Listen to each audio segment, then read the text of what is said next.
Chapter 507 Kuelong Ocean, Black Reef Island. Early in the morning, Yen Wolf, who hadn't slept well all night, walked to the coast. He was extremely frustrated. Too many things had happened recently. The Smoke Dragon Merchant Association was in a great crisis. If they couldn't get through it, they would be completely destroyed. When he arrived at the coast, the sun was just rising. Under the red sun, the Smoke Dragon fleet was like a group of majestic giants lying on the coast. Seeing this, Yen Wolf couldn't help but sigh. Although many things had happened, fortunately there was still this fleet. No matter what, they still had a chance. Thinking of this, Yen Wolf continued to walk forward and began to patrol the warships. At this moment, his expression suddenly froze. Not far away, the spot where Warship 176 was docked was now empty. This scene shocked Yen Wolf. He immediately floated into the air and began to carefully examine the warships below. However, to his surprise, Battleship 176 had really disappeared. "Where's the crew on duty?" Yen Wolf couldn't help but roar. No one responded. Just when Yen Wolf was about to roar again, he suddenly noticed that there seemed to be a figure underwater where Warship 176 was docked. He immediately flashed and scooped up the figure from the water. Woo, woo, woo, woo. At this moment, the crew on duty who had been tied up for a night began to sob in grief and indignation. Yen Wolf's expression was gloomy. He pulled the seaweed stuffed in his mouth and shouted angrily, "What the hell happened?" "Vice President, Warship 176 was stolen." The crew on duty said with a sad face. Slap. Yen Wolf slapped his face and shouted angrily, "What the hell is going on?" Without the exclusive seal of the Smoke Dragon Guild, who could drive the warship, "Are UF * King crazy?" Yen Wolf was obviously furious. He tightened his grip on his subordinate's hand. The subordinate was so scared that his face turned pale. "Vice President, they didn't drive it. They directly dismantled Warship 176. The subordinate quickly answered in order to survive. Dismantled? Yen Wolf almost couldn't help but pinch his subordinate to death. This was even more unreliable than driving the warship away. After all, when the entire Spectre warship was built, all the materials were melted together. How could it be dismantled? "Tell me the details." Yen Wolf took a deep breath to calm himself down and asked with widened eyes. Upon hearing this, the member of the Smoke Dragon Chamber of Commerce quickly nodded. "Vice President, I was on night duty last night.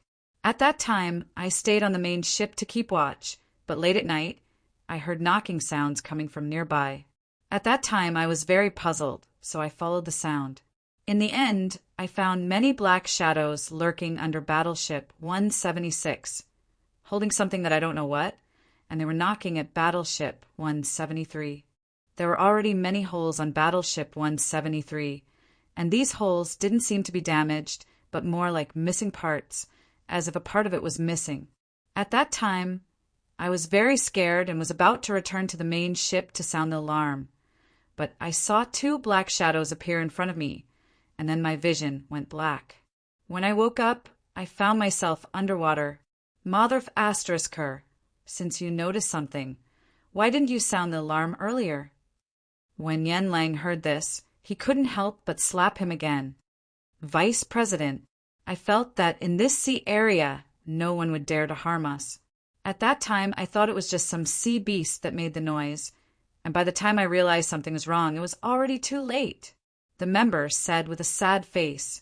Upon hearing this, Yen Lang threw the member into the water, then turned his head to look at the original location of Battleship 173, and his face was extremely gloomy.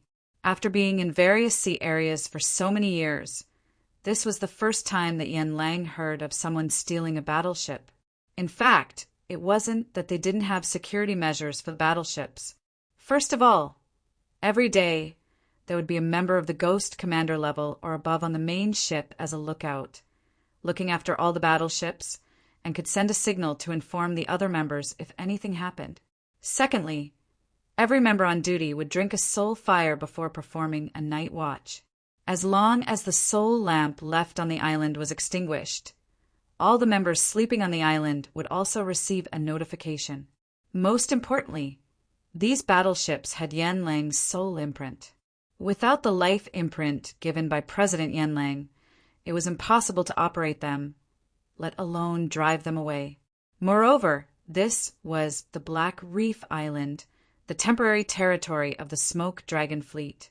Who would dare to be presumptuous here? With so many safeguards, Yan Lang did not even think that something would go wrong with the battleship. However, he did not expect that these thieves would kidnap the members on duty, but did not kill them. Then they stole Battleship 176 by dismantling it. Although Yan Lang did not understand how these thieves managed to dismantle the Smoke Dragon battleship that had already been melted into one. However, in Yan Lang's opinion, this method was simply too despicable and shameless. At this moment, Yan Lang was so angry that his hair stood on end. It was a troubled time now, and the loss of a battleship was not a small matter. It really made him angry. Pass down my order. From tonight onwards, all members of the Chamber of Commerce are to spend the night on the battleship. Looking at the timid subordinate below, Yan Lang instantly glared and rebuked him. Yes, I'll go right now. The subordinate was relieved and quickly swam towards the shore. From this day onwards, all members of the Smoke Dragon Fleet lost the opportunity to rest on the island, and all moved to the battleship. These battleships originally had rooms specially for resting and sleeping. However, the living environment was obviously incomparable to that on the shore. Not only was the environment cramped, but it was also very humid inside. At night, the waves would rise and fall. Although there was a stabilizing function, one would still feel very uncomfortable after staying for a long time. However, none of the members of the Chamber of Commerce dared to object to Yan Lang's decision.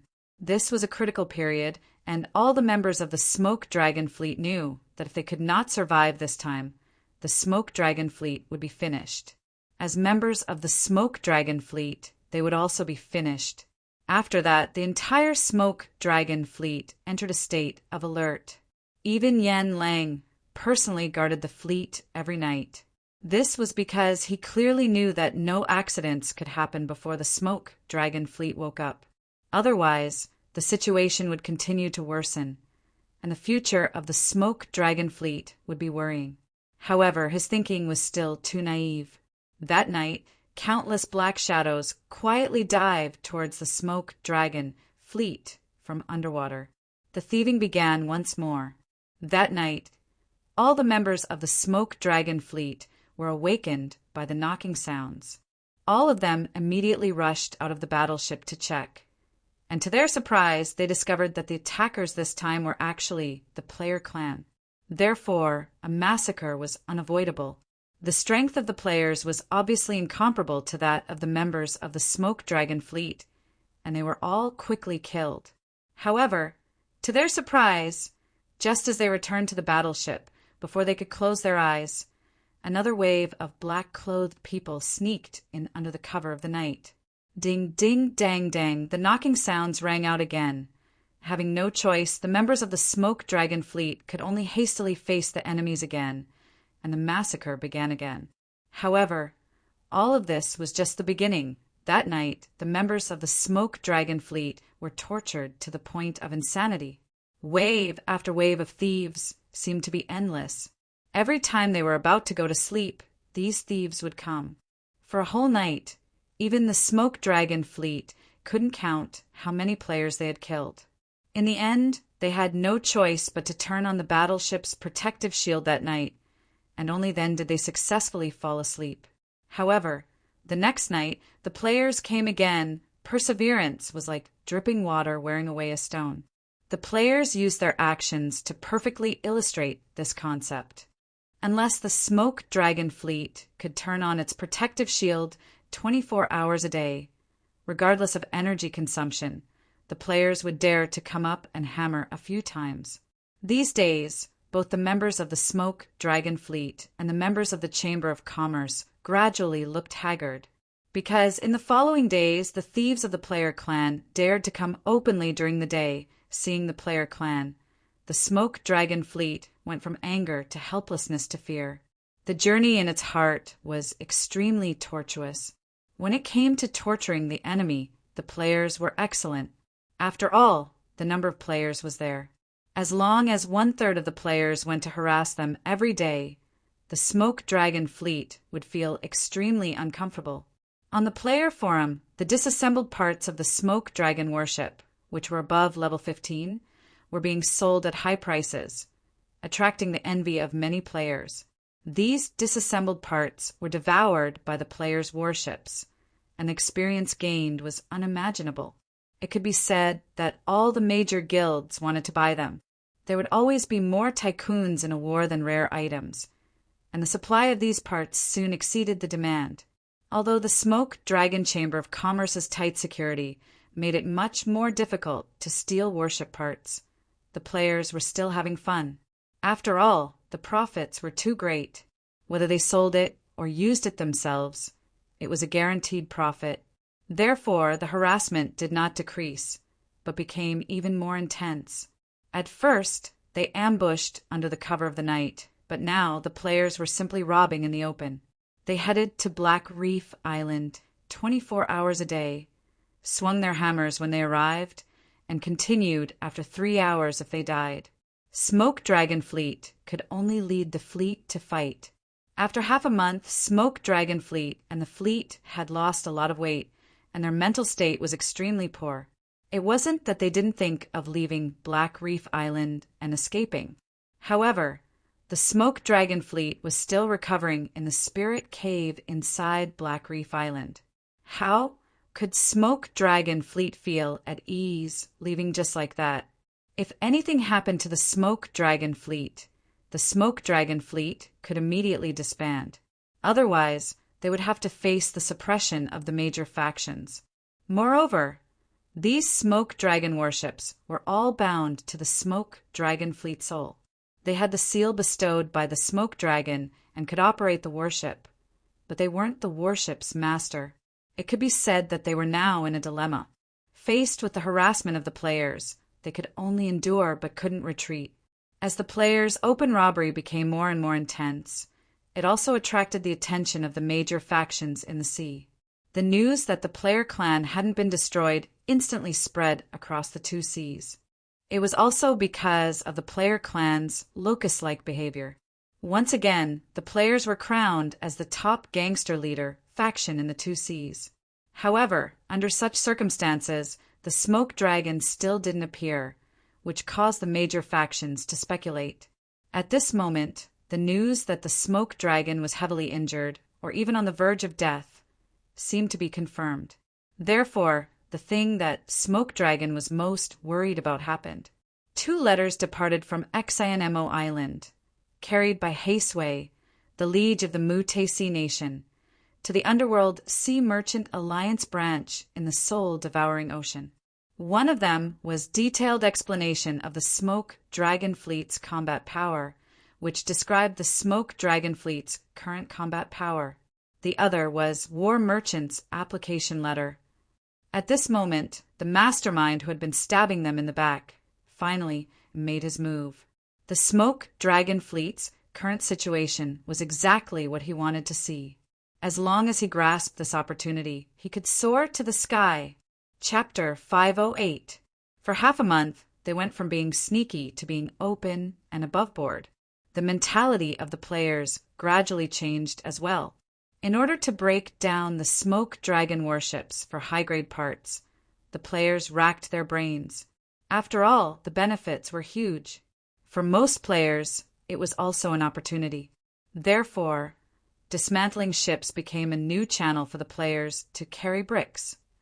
Although this method of carrying bricks was more dangerous than cutting trees, fishing, and farming monsters, the benefits were incomparable to those of the previous methods. There was even a player in the forum who specially calculated the data and published a comparison post. In the post, the player used the data to explain why pirate ships were more profitable than activities such as cutting trees and fishing. This further aroused the players' passion for pirate ships. As a result, the Smoke Dragon Chamber of Commerce suffered unspeakably. At this moment, on Black Reef Island, Smoke Wolf sat on the ground with a haggard look after defeating another wave of player clans. His eyes were bloodshot, and his hair was disheveled. He looked at the calm sea with lingering fear. After making sure there were no players, Smoke Wolf sighed and turned to his subordinate beside him. "Get me the intelligence officer." When the subordinate heard this, he looked embarrassed. Vice President, the intelligence officer, was thrown into the sea by the president. He's probably still looking for the wreckage of the warship left behind in the void ocean. Smoke Wolf was speechless. "Then you go. I'll assign you a warship with 30 people. Go to the soul-devouring sea and ask for reinforcements from the Acheron Chamber of Commerce branch." "Vice President, do we really need to ask for reinforcements?" The president, before the subordinate could finish, Smoke Wolf interrupted him with a wave of his hand. "Go. I'll explain to the president when he wakes up." Although the subordinate had many doubts, he nodded and immediately turned to leave. After the subordinate left, Smoke Wolf looked exhausted. It wasn't that he didn't want to hold on, but he knew that if this went on, the Smoke Dragon fleet wouldn't last until Smoke Dragon woke up. He clearly saw the player clan's perseverance in the past few days. Under the crazy harassment, they didn't even have time to rest. They truly attacked 24 hours a day. From the initial anger to now, Smoke Wolf felt like he was about to vomit from all the killing. Smoke Wolf was sure that he had killed more enemies in the past half a month than he had in the past half a month after living for nearly 10,000 years. As a result, Smoke Wolf felt disgusted whenever he saw the player clan. Even though he had the strength of a ghost king and his body could still withstand it, his spirit could not. If it was a normal battle in the sea, even if his fleet was damaged, he would grit his teeth and fight on. This was because asking for help from the underworld merchant guild meant that they would not be able to complete the task given by their superiors. As the War Chamber of Commerce, they were supposed to help the Netherworld Chamber of Commerce deal with all sorts of problems. If they couldn't even do this, the Netherworld Chamber of Commerce would reconsider their qualifications as a War Chamber of Commerce. Now that the Smoke Dragon was heavily injured and the fleet had lost a lot, the test at this time was fatal. The Smoke Wolf clearly knew that under this situation, the possibility of them passing the test was very low. However, if they didn't ask for reinforcements, the Smoke Dragon fleet would still be in great danger under the harassment of the player clan.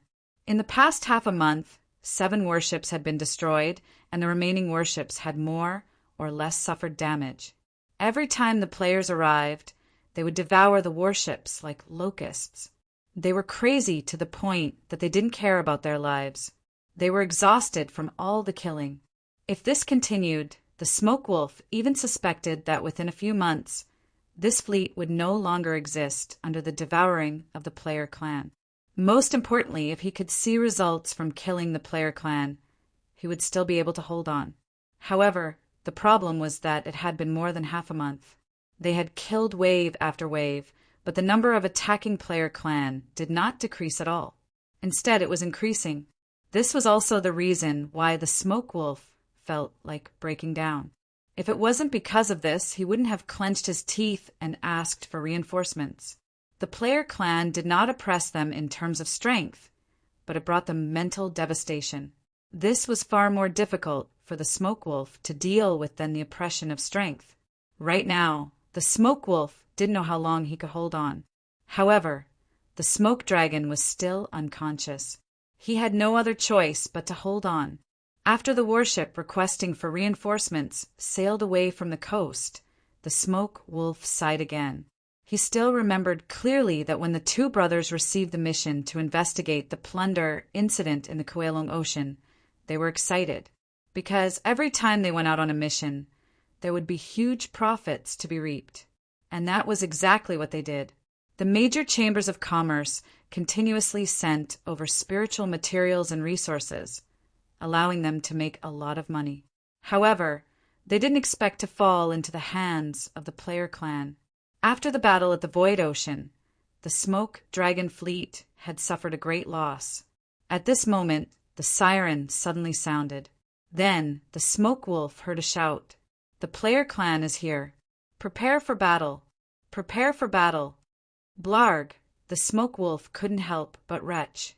However, he had to stand up, pick up the sword beside him again, and lead the members of the Chamber of Commerce to kill the incoming player clan, the Nibbling Group. In fact, the players didn't want to force others to kill and then break them down. In fact, the players felt that this could be resolved through negotiation. For example, the Smoke Wolf gave up on intercepting them and let them destroy the ships and decompose the parts in peace. Then, everyone could coexist peacefully. This was also mentioned to the Smoke Wolf by some dumb players. However, the Smoke Wolf's answer was a stab in the head. Therefore, the negotiation broke down, and the players could only continue to steal the ships in this way. In fact, to most of the players, they were suffering because the difficulty of this game was too high. In order to steal the parts of the Smoke Dragon warship, most of the players died again and again. 3 hours passed, and another 3 hours passed. In the end, most of the players didn't even manage to decompose a single warship part. This group of players had a lot of resentment. They felt that their luck was terrible and they were killed every time. They had enough of these days. However, every time they saw on the forum that the stolen parts of the Smoke Dragon warship were bought by the large guilds at a high price, the guilds exchanged them for a set of high-level equipment. How could they not be jealous? Obviously, they were envious, jealous, and even cursed take a spear hid in their hearts. However, they were unwilling to give up. What if they succeeded the next time? Wouldn't it be a huge loss if they gave up halfway? Therefore, they could only persuade themselves that they would succeed the next time and continue to kill. They wanted to be lucky once in the process of destroying the ships and then rise to fame. Most of the unsuccessful gamers had this thought in mind and believed that perseverance would lead to victory. Now, when the gamers saw Smoke Wolf, they had a headache. They felt that he was a malignant tumor. He kept increasing the difficulty of carrying bricks. They couldn't stand him. However, they couldn't defeat him and could only use their lives to destroy the ships. This process was like a card drawing game. If they didn't succeed, there was a high chance that they would be killed. The next card drawing would be 3 hours later. In fact, the gamers were suffering, but Smoke Wolf was in more pain. Both sides were torturing each other. One side was fighting for benefits, while the other side was protecting their own benefits. They gritted their teeth in pain and persevered. According to a gamer, he was fighting for 24 hours a day, every 3 hours, and he died at least 5 times a day. Do you think he was feeling good? Fortunately, while the gamers were in pain, there were motivating rewards. At least they had something to look forward to, which was their source of motivation. In comparison, Smoke Wolf's suffering was more than 100 times that of the gamers. It was so unbearable that he was on the verge of collapse. Not only were there no benefits, but the warships were destroyed every day. The worst thing was that the player clan couldn't be killed. After persevering for 3 days, Smoke Wolf felt like he was in a trance. He was considered lucky because some of the crew members were tortured to insanity. After killing a wave of player clan members, they continued to brandish their weapons and shout, "Kill, kill, kill, kill!" They had fallen into a state of madness and had completely collapsed. Faced with such a situation, Smoke Wolf was at a loss. He thought of trying to motivate the members of the Chamber of Commerce and get them to persevere a little longer. But in reality, he couldn't say any words of encouragement because he himself was on the verge of collapse. He couldn't squeeze anything out of his mind, just like a ball of paste. Even if he closed his eyes and wanted to rest for a while, the scene of the player clan's attack would suddenly appear in his mind. He would wake up with a start, grab his sword, and rush forward to fight. It became a conditioned reflex, so practiced that Smoke Wolf felt sorry for himself. For the past few days, Smoke Wolf looked forward to the arrival of reinforcements every day so that they could have a good rest, even if it was half a day or even an hour. He couldn't stand the days of fear any longer. "Guild Master!" At this moment, a shout came, and Smoke Wolf jumped up reflexively. "Guild Master, Someone committed suicide. Clatter! His sword fell on the deck. Smoke Wolf's bloodshot face showed a dull expression. He turned to look at his subordinate. Don't report such things to me in the future. After saying that, he fell to the ground again and looked at the blue sky with listless eyes, cherishing the short rest. Guild Master. At this moment, another shout made Smoke Wolf grab the sword beside him reflexively and jump up. Guild Master, there's a ship in the distance. It's a warship that was sent out to request reinforcements. The reinforcements are here. The reinforcements are here. This shout was like a cardiac stimulant, making all the members of the Smoke Dragon Chamber of Commerce, who were on the verge of collapse, cry tears of joy. The dull and oppressive atmosphere was broken at this moment, and all the members of the Smoke Dragon Chamber of Commerce couldn't help but cheer. Many people shed tears on the spot, and even Smoke Wolf's eyes were moist. They had waited for this moment for far too long, and the reinforcements were the motivation for them to persevere until now. Although the process was extremely difficult and torturous, they managed to persevere until this moment. They were finally free. Aha! Smoke Wolf's long hair fluttered in the wind. He raised his sword and couldn't help but howl at the sea. After fighting in the sea for so many years, none of the members of the Smoke Dragon Chamber of Commerce expected that they would be so excited for reinforcements. Thinking back to the most dangerous period in the past, when they defeated enemies several times their number, they were not as excited as they were now. The dark and torturous days were finally over. However, as the battleships approached, the smile on Smoke Wolf's face suddenly froze. Behind the battleships that they sent out for reinforcements, the clear word Mu-Te hung high on the mast of the main ship, and a group of blue battleships with metallic luster followed closely behind.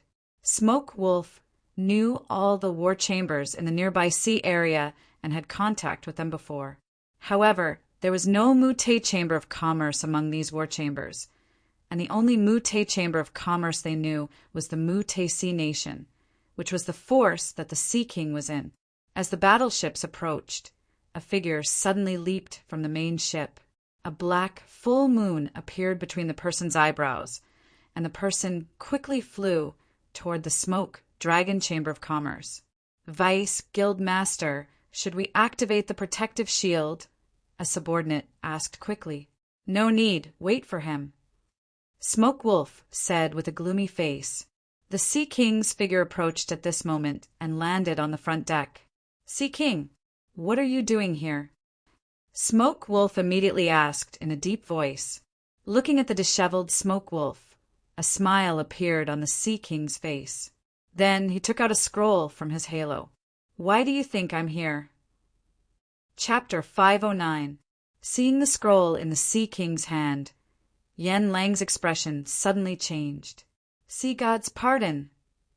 That's right, it's the Sea God's pardon. However, this one hasn't been inscribed with any Sea God runes, so it's not the completed Sea God's pardon.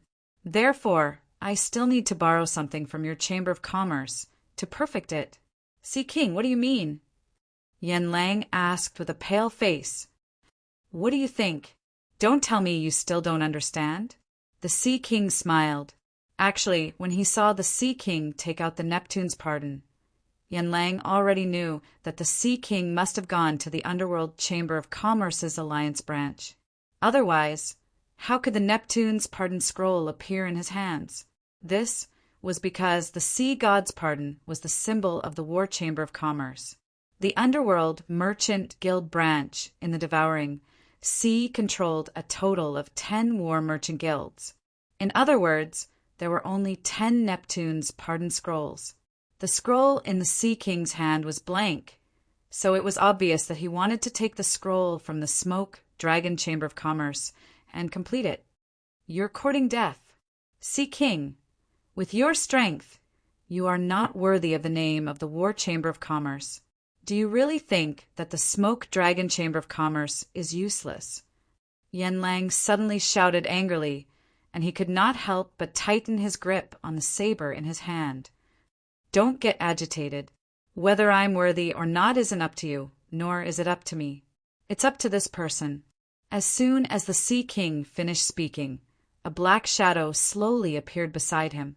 This figure was shrouded in shadows, appearing illusory yet real at the same time, drifting erratically.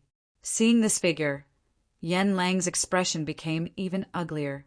He immediately lowered his head and said respectfully to the figure, "Eldering, why have you come? The branch president has ordered us to come and check on the situation. At the same time, we will examine the qualifications of the nuclear war chamber of commerce." Hearing this, the Smoke Wolf was terrified. Originally, it should have been the other war merchant groups that came to request for help. Although they would also be examined in the end, that was only after the supporting war merchant groups had dealt with the matter with them, and then the examining elder would come and examine them. However, Smoke Dragon would have woken up by then, and they would still have a chance to salvage the situation. However, Elder Ing had come at this time, when the Smoke Dragon Merchant Association was in the worst possible situation, which was completely out of Yen Lang's expectations. At this moment, he had a bad feeling. Looking at Yen Lang, who was forcing himself to smile in front of Elder Ing, the Sea King could not help but laugh. He had been planning this move ever since Smoke Dragon offended the Player Clan. Sending his subordinates to inform the Player Clan of the Smoke Dragon's attack was the first step in his plan. This was because the Sea King knew that the Player Clan was not a force that could be exterminated so easily. When both sides were heavily injured, there would definitely be a fisherman who would benefit from it, and he wanted to be the fisherman. Based on his understanding of the Player Clan and the Smoke Dragon Chamber of Commerce, the Smoke Dragon Chamber of Commerce would definitely suffer huge losses. Therefore, the Sea King had been waiting for the right time. Originally, he thought that the war between the Smoke Dragon Chamber of Commerce and the Player Clan would last a long time, and in this naval battle, the Smoke Dragon Chamber of Commerce's strength would gradually be depleted until it was impossible to recover. What the Sea King didn't expect was that everything would go surprisingly smoothly. As a core member of the Smoke Dragon Merchant Guild, Smoke Dragon was actually seriously injured and entered a state of near death. When the Sea King, who was hiding above the clouds, saw the Smoke Dragon being slapped into the water by Tao Wu, his excitement was indescribable, because this meant that the time was ripe. Subsequently, the Black Reef Island began to seal off the news of Yen Lang's injury. However, the news still spread across the two seas and was known by various forces. Naturally, this was also his doing. After that, he sent his subordinate Hei Sui to the Underworld Chamber of Commerce's branch in the soul-devouring sea to report the situation of the Smoke Dragon Chamber of Commerce and his own forces. He also applied to take over the War Chamber of Commerce's rights from the Smoke Dragon Chamber of Commerce. After knowing the situation, the person in charge of the Underworld Chamber of Commerce's branch agreed to re-examine the Smoke Dragon Chamber of Commerce's strength, but did not approve the Sea King's application to take over the War Chamber of Commerce's rights. This was because they needed to further examine whether the forces owned by the Sea King were qualified, and that was why Eldering came. Firstly, to examine the Sea King's forces. Secondly, to examine the current situation of the Smoke Dragon Chamber of Commerce to see if they were qualified to continue holding the rights to the War Chamber of Commerce. After arriving at the Kuelung Sea, Eldering first went to the Shinma Island where the Sea King was. After the examination, he learned that the Sea King's strength had reached the Ghost Emperor realm. He immediately bestowed the Sea God's Pardon White Scroll to the Sea King. After that, he went to the Black Reef Island with the Sea King. This time, he wanted to examine the Smoke Dragon Chamber of Commerce. Looking at the disheveled Smoke Wolf with bloodshot eyes, Elder Ying's hoarse voice was heard. "Smoke Wolf, what happened to you?"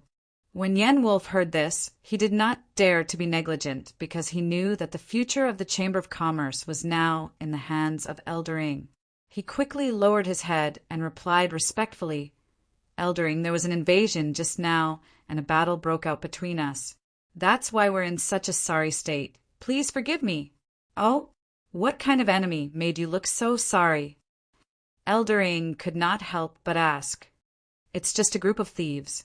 Elder Ing need not worry. Our smoke dragon chamber of commerce can handle it. Yen Wolf quickly replied, afraid that Elder Ing would doubt the strength of their chamber of commerce. When Elder Ing heard this, he nodded. Where's Yen Dragon? Let him come and see me. Hearing Elder Ing calling for Yen Dragon, Yen Wolf knew that the worst situation had come. But he also knew that at this moment he could not hide even if he wanted to. President Yen Dragon is injured and is currently recuperating in the spiritual cave on the island. Bring me there! Elder Ying's hoarse voice was heard again. Yes, I'll bring you there now. In the face of Elder Ying's request, Yen Wolf did not dare to refuse and could only grit his teeth and agree. Then he turned to look at his subordinates and said, You guys continue to stay here. I'll bring Elder Ing to see the president. After giving the order, Yen Wolf's figure floated up and shot towards the Black Reef Island. When Sea King and Elder Ing saw this, they immediately followed, all the way to the spiritual cave inside the Black Reef Island.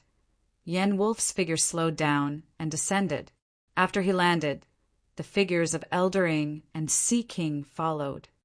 Elder Ing, the president, is inside. After Yen Wolf finished speaking, he strode into the spiritual cave. The Sea King and Elder Ing immediately followed. This spiritual cave was where the Black Reef Chamber of Commerce stored spiritual materials and all kinds of treasures.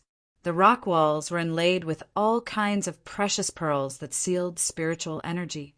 The inside was filled with medicinal fragrance and abundant spiritual energy, forming white and light green clouds that were visible to the naked eye.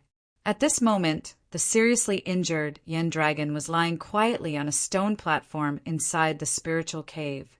The spiritual fog around him was the thickest in the entire spiritual cave. The white and light green fog enveloped him and expanded as he breathed. At this moment, Elder Ying's figure flashed and appeared in front of Yen Dragon. He pressed his hand on his chest.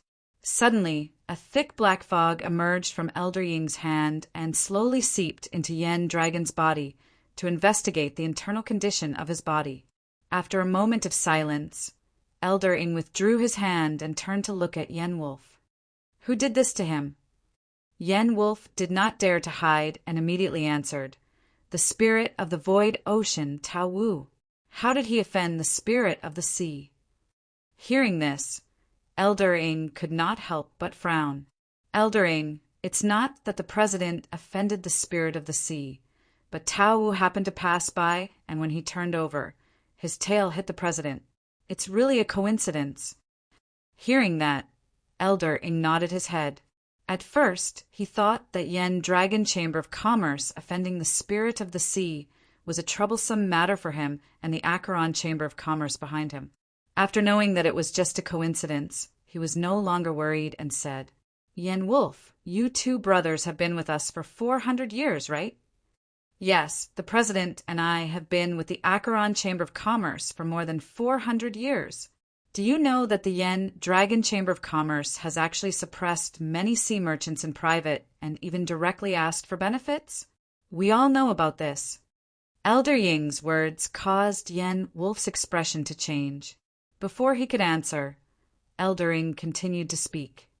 In fact, every war chamber of commerce does this more or less. We can't be bothered because we know that every war chamber of commerce is ambitious and wants to improve. You even have the ambition to enter the central ocean of the netherworld. Therefore, as long as your actions do not cross the line, we will never pursue it. Moreover, you are also very smart and know your limits. Therefore, we always turn a blind eye to it and do not pursue it. Hearing this, Yen Wolf's tense heart immediately relaxed, and he felt lucky to have escaped death. However, you must also understand the purpose of the War Chamber of Commerce's existence. Having ambition is a good thing. It will help you improve, but this also requires sufficient strength to match. The current strength of the Yen Dragon Chamber of Commerce seems to be somewhat inconsistent with the War Chamber of Commerce. Elder Ing, give us a chance. As long as the president wakes up, the Yen Dragon Chamber of Commerce's strength will still be enough to face any challenges and missions issued by the Chamber of Commerce. Yen Wolf quickly said, "The opportunity is not given by me, but earned through strength. The current situation of the Yen Dragon Chamber of Commerce does not meet the requirements of the War Chamber of Commerce," Eldering said with a sigh. Eldering, even if the Yen Dragon Chamber of Commerce does not meet the requirements, what right does the Sea King have? At this time, Yen Wolf looked at the Sea King, who was standing aside, angrily. "I have investigated his situation. As a War Chamber of Commerce, the president must have the combat strength of a ghost emperor or above. He meets the requirements. I have also checked the forces under him, and they also meet the requirements. How is that possible? Even if he has the strength of a ghost emperor, his Mutesi nation can't even compare to the Langia Island coalition force. How can he compete with the Yen Dragon fleet? If we fight, the Yen Dragon fleet can easily destroy his forces." Hearing this, Yen Wolf's face was full of disbelief. "I'm sorry. Recently, the national strength has suddenly increased, and we have obtained the Nether Sea Nation's Stone Statue Army. I'm really sorry to disappoint you."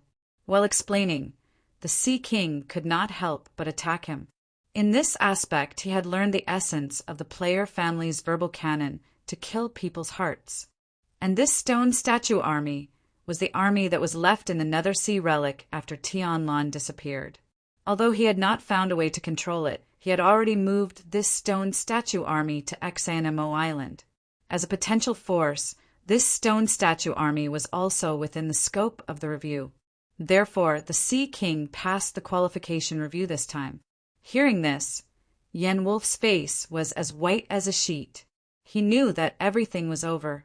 Now that Yen Dragon was still unconscious, he only had the combat strength of a late-stage Ghost King. How could he challenge the Sea King? No matter how much he said, it would be useless. It was cruel, but it was also very realistic. The power that one possessed determined everything. The current situation was that the power that they possessed was not enough to support their rights and status. It was normal for them to be deprived. Looking at Eldering taking out the Sea God's Pardon Scroll from the unconscious Yen Dragon, Yen Wolf could not help but clench his fists. However, he knew that he could not resist.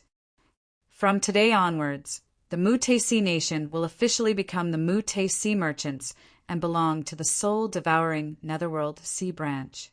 This Sea God's Pardon Scroll has Yen Dragon's soul imprint. Use your blank scroll to devour it.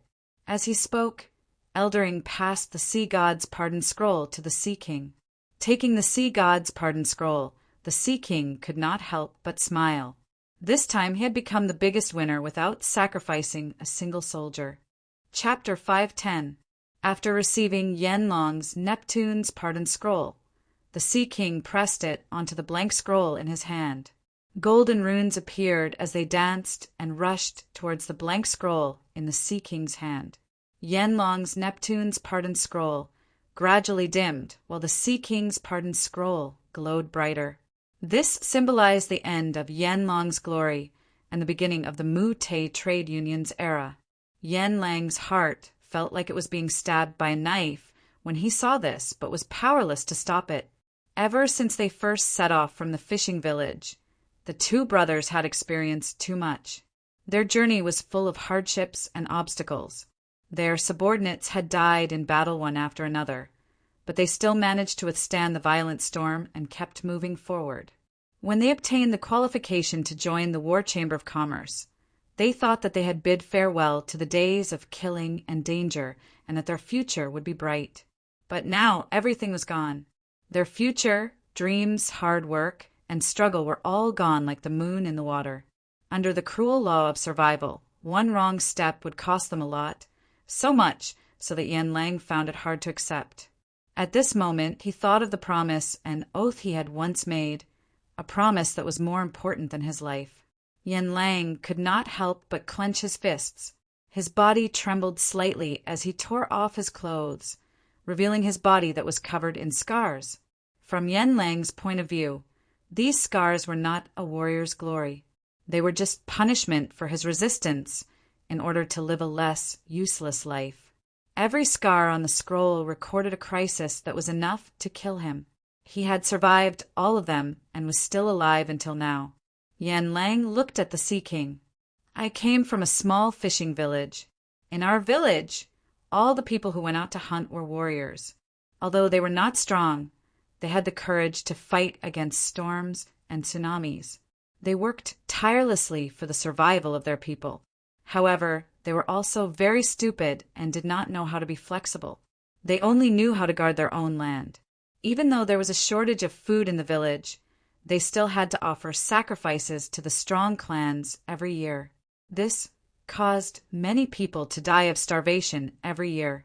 However, they were so stupid that they did not think of changing anything. They silently endured all the evil intentions from the outside world. The Sea King did not say anything and looked at Yan Lang quietly. Until one day, two brothers wanted to change everything in the fishing village. Therefore, they chose to resist and chose to walk the path of becoming strong. They wanted to lead the entire village out of this desolate fishing village and welcome a better life. Smoke Wolf continued to speak. Back then, no one knew how difficult and dangerous this path was, but the entire village still chose to trust the two brothers unconditionally. With hot blood and beautiful hopes for the future, they followed them out of the fishing village to face the even crueler laws of survival. This journey lasted for millennia after millennia. The two brothers still remembered the oath they made back then, but the villagers fell one after another. In the end, all of them died in battle on this path to become strong. Living a mediocre life is sad, but at least we're still alive, right? How could this path be so easy to walk? When their mother died in battle, these two brothers gritted their teeth and persevered. When their father died in battle, they endured the pain and persevered. However, when the last of their clansmen, the old clan elder, also died in battle, they regretted their decision. At that moment, the two brothers no longer wanted to resist. They regretted the decision they made back then, which led to the destruction of everything in the fishing village. However, it was too late because the entire village was no longer here. Just as the two brothers were about to give up, the dying clan elder, who was lying in a pool of blood, used the last of his strength to say something. He told them to continue walking. Since you're already on the path, there's no turning back. You're the last hope of the Yen village, and you have to fight on behalf of the Yen village. At that moment, the two brothers saw the hope and trust in the clan elder's eyes. From that moment on, the two brothers from the fishing village swore that they would become the strongest. They would enter the central sea of the Yellow Spring and carve out a path for themselves to prove that they were not wrong. From then on, they never thought of giving up. From then on, no matter who their enemies were, they would not show mercy. They would take back everything they lost, 10 times, 100 times more. They would become the cruelest hunters, using any means necessary to strengthen themselves, to become stronger, until they could change everything. Shan Kuei's force, Blood Extermination Union, Sha Zhao's force. Along the way, no matter how strong their enemies were, they never stopped growing stronger. They would always come back after a desperate situation, becoming even more cruel and powerful than before, and then devour their enemies. This time it will not change. As soon as he finished speaking, Yan Lang raised the blade in his hand and drew a mark on his chest. Blood dripped down, but Yan Lang didn't even blink. This mark represents the humiliation you've brought me. If there's a chance in the future, I'll return it to you 100 times, 1,000 times more. From now on, the Smoke Dragon Merchant Guild will leave the Yellow Spring Merchant Guild and start anew. After saying that, Yan Lang strode to Yanlong, bent down and picked him up. Then he turned around and left without looking back. Looking at Yan Lang leaving, the Sea King was expressionless, but there was a look of contemplation in his eyes. At this moment, Eldering sighed. It's because there are people who want to change their fates and become strong that the sea domain becomes so interesting. just like the Smoke Dragon brothers. What's the point of becoming strong? To enslave others? The Sea King suddenly asked.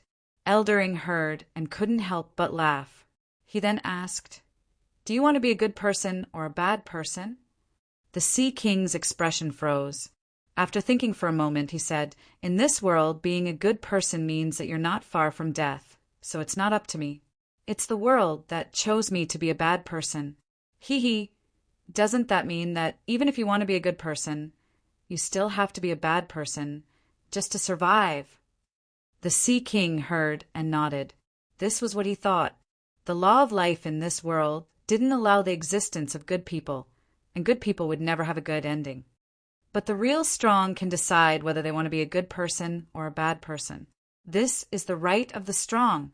It's often said that the more virtuous a person is, the more things he can carry. But in fact, the people at the top of this world aren't necessarily kind people. On the contrary, they're more evil people than good people. On the contrary, those who live at the bottom and struggle for food have warmth for each other. What do you mean? The Sea King's expression froze. What I mean is, kindness is built on the foundation that your strength is absolutely stronger than the other party.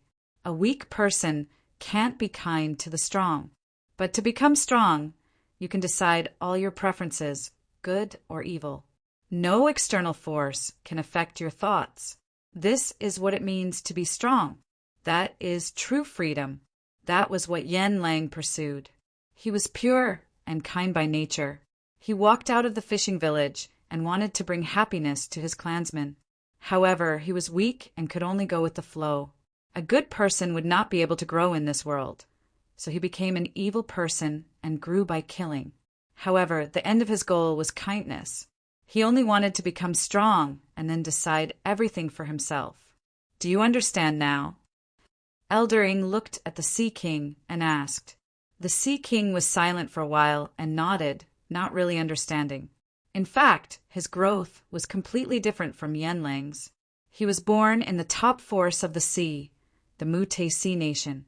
He didn't have to worry about food, and he didn't have to worry about the safety of his people, because in that sea they were the strongest existence, and all forces had to pay tribute to them. And what drove him to grow was ambition and the desire for revenge. But as he grew, the Sea King never thought about what it meant to be strong. Strong people were strong? That's right, but there was no upper limit to one's strength, and there was no way to measure how strong one was. Gods? But above gods were ancient gods, and above ancient gods were great emperors. Even the great emperors weren't the strongest. At this moment, after listening to Yen Lang's story and Elder Ying's explanation, he suddenly understood. The strong were the ones who could decide their own thoughts without being affected by external forces. Once they reached this stage, they were the strongest and also the ones who chose their own fate. Thinking of this, the Sea King couldn't help but nod again. I understand now. No, you don't understand. I don't understand either, because we have never reached this height. We can only guess the thoughts of the experts with the bodies of ants. It is precisely because we have never been there that we have no way to know whether it is really as we think. Looking at Eldering, the Sea King couldn't help but be stunned. Do your best. I think highly of your potential, and I believe you'll make a name for yourself. Just as the Sea King was about to nod, Elder Ing continued. Before you, I also thought highly of 5 forces. 4 of them died on this road to becoming strong, and the 5th is the Smoke Dragon Chamber of Commerce.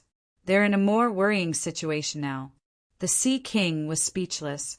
The Sea King held back a curse in his heart, not knowing if he should say it. Just believe in yourself. It's useless to believe in me. At this moment, Eldering smiled and walked out of the spiritual cave. At this moment, the Sea King suddenly looked at Elder Ying's back and shouted, Elder, is the Acheron Chamber of Commerce good or evil?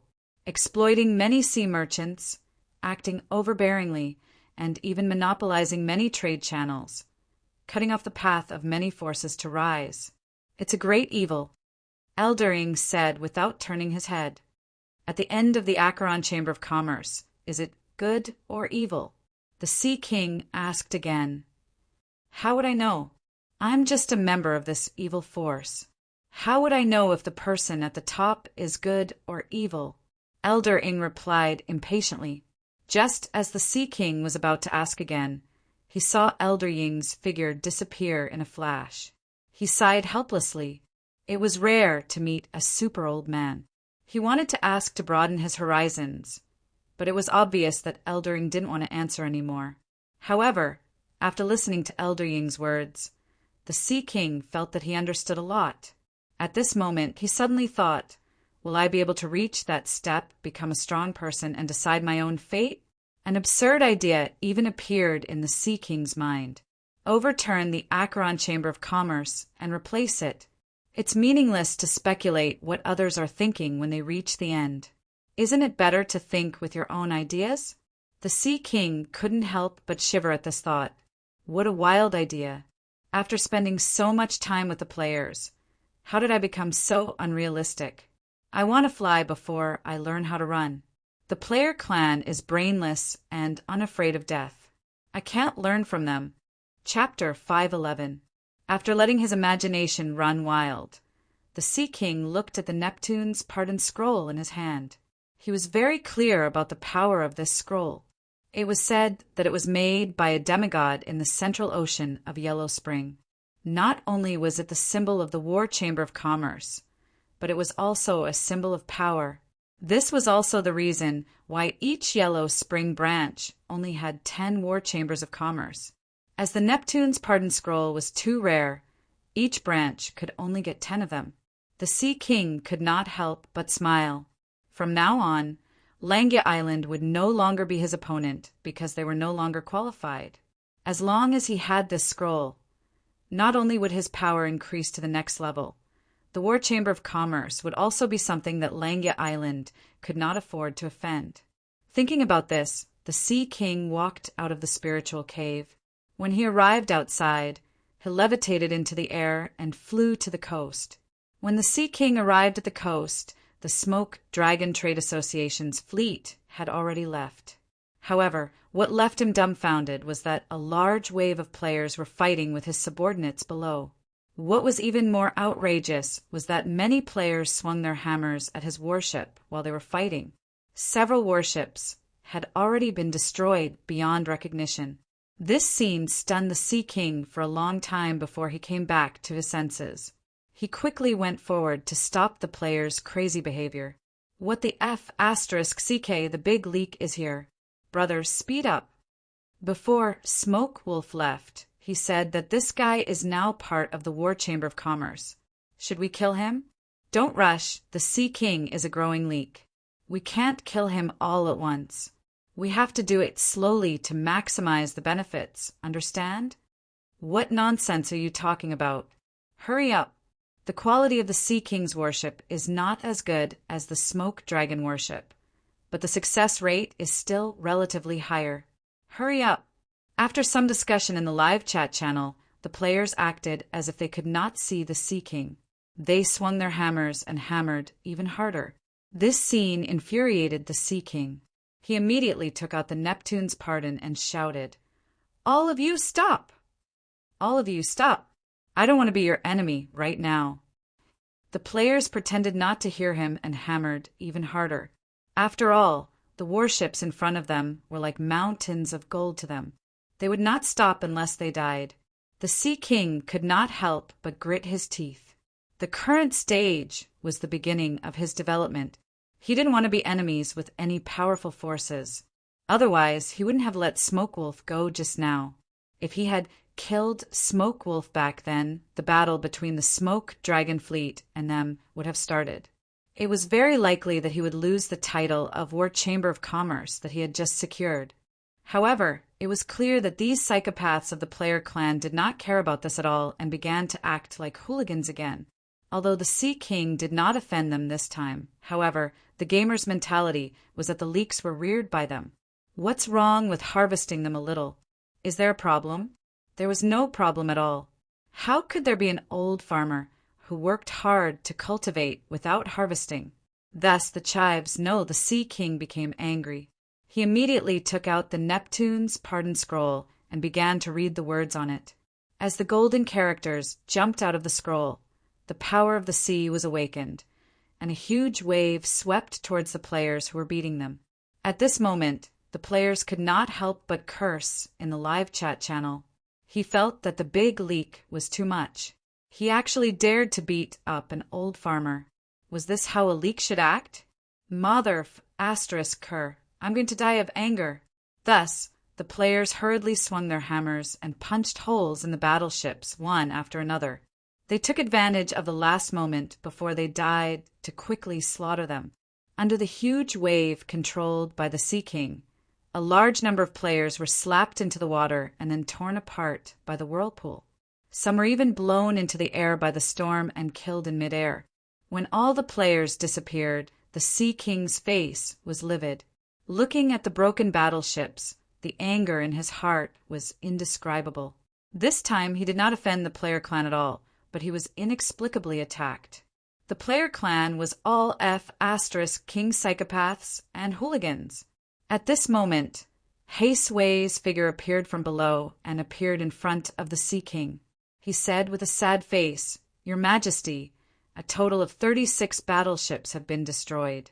The rest of the battleships are more or less damaged." "What exactly happened?" the Sea King asked with a gloomy face. "I don't know. The player clan was originally fighting with the Smoke Dragon fleet. Then Smoke Wolf returned and left with the entire fleet. Before he left, he even told the players that the Mute fleet is now the War Chamber of Commerce. And then the Sea King asked. Then the player clan ignored them and continued to fight them. However, they did not catch up to the Smoke Dragon fleet. Then I saw a group of people from the player clan whispering in the distance. Then they turned around and fought us. No, they didn't fight us at all. They just smashed our ships. They're all lunatics." The Sea King could not help but scold them.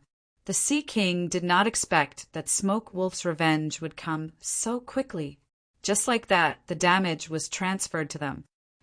"Your Majesty, haven't the player clan always been friendly to us? What's going on this time?" Hei Sui asked angrily. "How would I know? They're all lunatics. How would I know what's going on in their heads every day?" The Sea King could not help but glare at Hei Sui. The Sea King had a headache dealing with this evil force of players that traversed the two seas and roamed everywhere. They were simply gangsters and locusts. They were the cancer of the cancer. The Sea King felt a headache when he thought that he would have to face the player clan again. With the way the player clan worked, the Sea King felt that negotiating with them was not something that an individual could do. "By the way, Your Majesty, I heard that they seem to call you chives. What does that mean?" Hei Sui asked curiously. "Chives?" The Sea King was stunned when he heard that. "Yes, what does that mean?" Hei Sui continued to ask. "Maybe it's just a nickname. There's no other meaning." The Sea King shook his head in confusion. He did not understand the deeper meaning at all. At that moment, the Sea King looked at the warships below. He had a helpless expression on his face. Then he sighed. "Let's return to Xinmo Island first. We'll repair and upgrade these warships. After all, we're going to be sea merchants in the future. We can't just rely on sea beasts as mounts to fight." "I know. Now that we have enough spiritual materials on the island, we can build a batch of high-level Spectre warships. Now that Your Majesty has obtained the qualification of the War Chamber of Commerce, the nearby sea merchants will definitely send spiritual materials over. We don't have to worry about resources." Hei Sui was delighted when he saw the Neptune's absolution scroll in the Sea King's hand. Back then, he had already put his future on the line by following the Sea King. If the Sea King became stronger, they could also benefit from it. "Your Majesty, do you have any plans for the player clan?" Hei Sui asked again when he thought of the player clan. "Don't worry about it for now. Try to avoid fighting and focus on development. We'll discuss countermeasures when we get back." The Sea King felt a headache when he mentioned the player clan. He was quite happy when he saw the smoke dragon fleet fighting the player clan. However, it was a different story when he was involved in it. At that moment, the Sea King suddenly thought of what Eldering said before he left. Compared to the player clan, the Sea King suddenly felt that the player clan was indeed different. They did not follow the rules of survival at all. They did things according to their own preferences. Good and evil, strong and weak, did not seem to exist in the eyes of the player clan. They just acted willfully and did whatever they wanted. However, even though they were so willful, the player clan was still fine.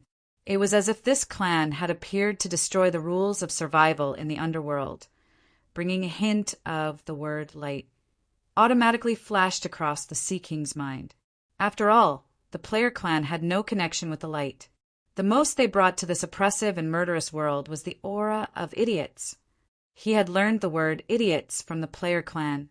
At this moment, he felt that it was too appropriate to use it on the players. Thinking of this, the Sea King suddenly felt that, if the player clan was allowed to continue to grow like this, would the cruel rules of survival in the underworld that had not changed for a long time be broken by the player clan one day? This thought shocked the Sea King. Sure enough, after being with the player clan for a long time, their thoughts became wilder and wilder.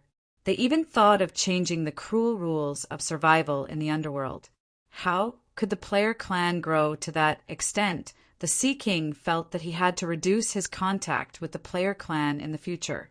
It was too crazy. Not only did a bunch of new terms appear in his mind, but he also had wild thoughts similar to the player clan from time to time. This made the Sea King feel like he had been assimilated by the idiots. He suddenly felt flustered and exasperated. "Your Majesty, what's wrong?" Sui noticed that the Sea King's emotions were a little unstable. He could not help but ask cautiously. "I'm fine," the Sea King said immediately. Although this was the answer, the Sea King began to think about this problem again. If the underworld was occupied by the idiotic player clan, what would happen? The Sea King could not help but facepalm. This scene was too idiotic, and he could not bear to look at it. At this moment, he thought of the scene of the player clan fighting each other over a disagreement. He also thought of the scene of the player clan fishing, treasure hunting, eating, drinking, and having fun all day long. In this cruel world of survival, the Sea King was not convinced that they could live so happily, but he was impressed by this group of idiotic player clan. It was as if their brains had been swung by a tail. They were so stupid that they could only be happy, but in the end, the Sea King suddenly felt that if all the forces in the underworld could be so idiotic and not kill, they would also be very happy in his thoughts. The Sea King felt that the player clan was a malignant tumor. They were almost assimilated by his thoughts. This was too scary. Sui watched the Sea King's expression change between nervousness and happiness. He felt that the king must be too happy about obtaining the qualification of the War Chamber of Commerce. It seemed a little abnormal. On the player's side, the news of the Sea King becoming a member of the War Chamber of Commerce was quickly spread to the forum. At this moment, many players were dumbfounded. This feeling was like raising a small leak. Originally, they had to help fight off pests from time to time to prevent it from dying early. But one day, this small leak suddenly grew explosively. This could not help but make the players feel complicated. In the predetermined growth path of the players, the Sea King should first annex the forces of Lenya and then be harvested by them. Then the Sea King would expand and strengthen and then harvest again. In short, he would accompany the players throughout the process, grow together with them, and harvest again when the time was ripe. Again and again, an endless cycle, but this time the script seemed to have gone wrong. Chapter 512. The Sea King's growth had obviously exceeded the players' expectations. Although the players were puzzled by this, they quickly understood the reason. After all, this world was running on its own, and the players were only participants, not the ones who were advancing the plot of the world. However, since the Sea King's script had obviously deviated, they had to correct it. As the most popular boss villain in the players' hearts, the Sea King was the first super strong enemy that the players encountered after Instant. During this period, the other opposing forces of the players had fallen one after another, but he had stubbornly stood until now. The players were both witnesses and promoters of the Sea King's growth. They were like children who were raised by one hand, which was why the players called him the first Leak King of War. However, since the Sea King's growth had deviated this time, as an old farmer player, it seemed like he had to help correct it. After all, he was growing too fast, and the players were feeling the pressure. Hence, on the official forum, the players began to discuss how to harvest the Sea King in advance. Watermelon_taro. Everyone, let's not go overboard. At the very least, don't let the Sea King lose the rights of the War Chamber of Commerce. Otherwise, I'm afraid that if we put too much pressure on the Sea King will not be able to recover. The leaks will go straight from the growth stage to the withering stage, and the losses will be huge. Laughing emoji, assassin_creed. I don't care about the rest. I'm going to destroy the Sea King's ship first. After smashing a smoke dragon battleship, my battleship swallowed it, and it leveled up by 1.5 levels. The experience is incredible. Tong Gua's arrogant face, roasting Chong. You all hugging the jade rabbit. Yes, let's continue smashing the ship. We'll smash as much as he builds. It's time to absorb the Sea King's power for growth. Laughing emoji. Shuali_the_strongest replied to roasting Chong. You all hugging the jade rabbit. What's your name? Do you have 2 different accounts? And there's another called roasting Chong. You all hugging the jade rabbit? I've been curious about this for a long time. Roasting Chong. You all hugging the jade rabbit replied to Shuali_the_strongest. I'll hug and roast whatever I want. As for whether it's 2 accounts, you can guess. Crayon_Shinchan. Tisk TSK. I feel like you guys are parasites on the Sea King's body. Now you guys are going to suck his blood again. The Sea King is so pitiful. He doesn't know anything and is still trying to fatten himself up for you guys to suck. Laughing emoji. Destructive fireworks. The Sea King is still very hardworking. His predicament stimulates his determination to become stronger. Actually, the Sea King is more like a treasure sword that hasn't been unlocked. And we players are the whetstones. We're giving the Sea King a chance to sharpen his blade. Isn't this a good excuse to suppress him? In the forum, many players posted their own suggestions on how to harvest the Sea King. Recently, the plundering development mode had been activated, and the strength of the players had increased rapidly. At that time, they had only targeted the Chamber of Commerce and the Smoke Dragon Force, but this time the players had decided to include the Sea King. He would add this enemy that he had put aside for a long time to his list of enemies and suppress him.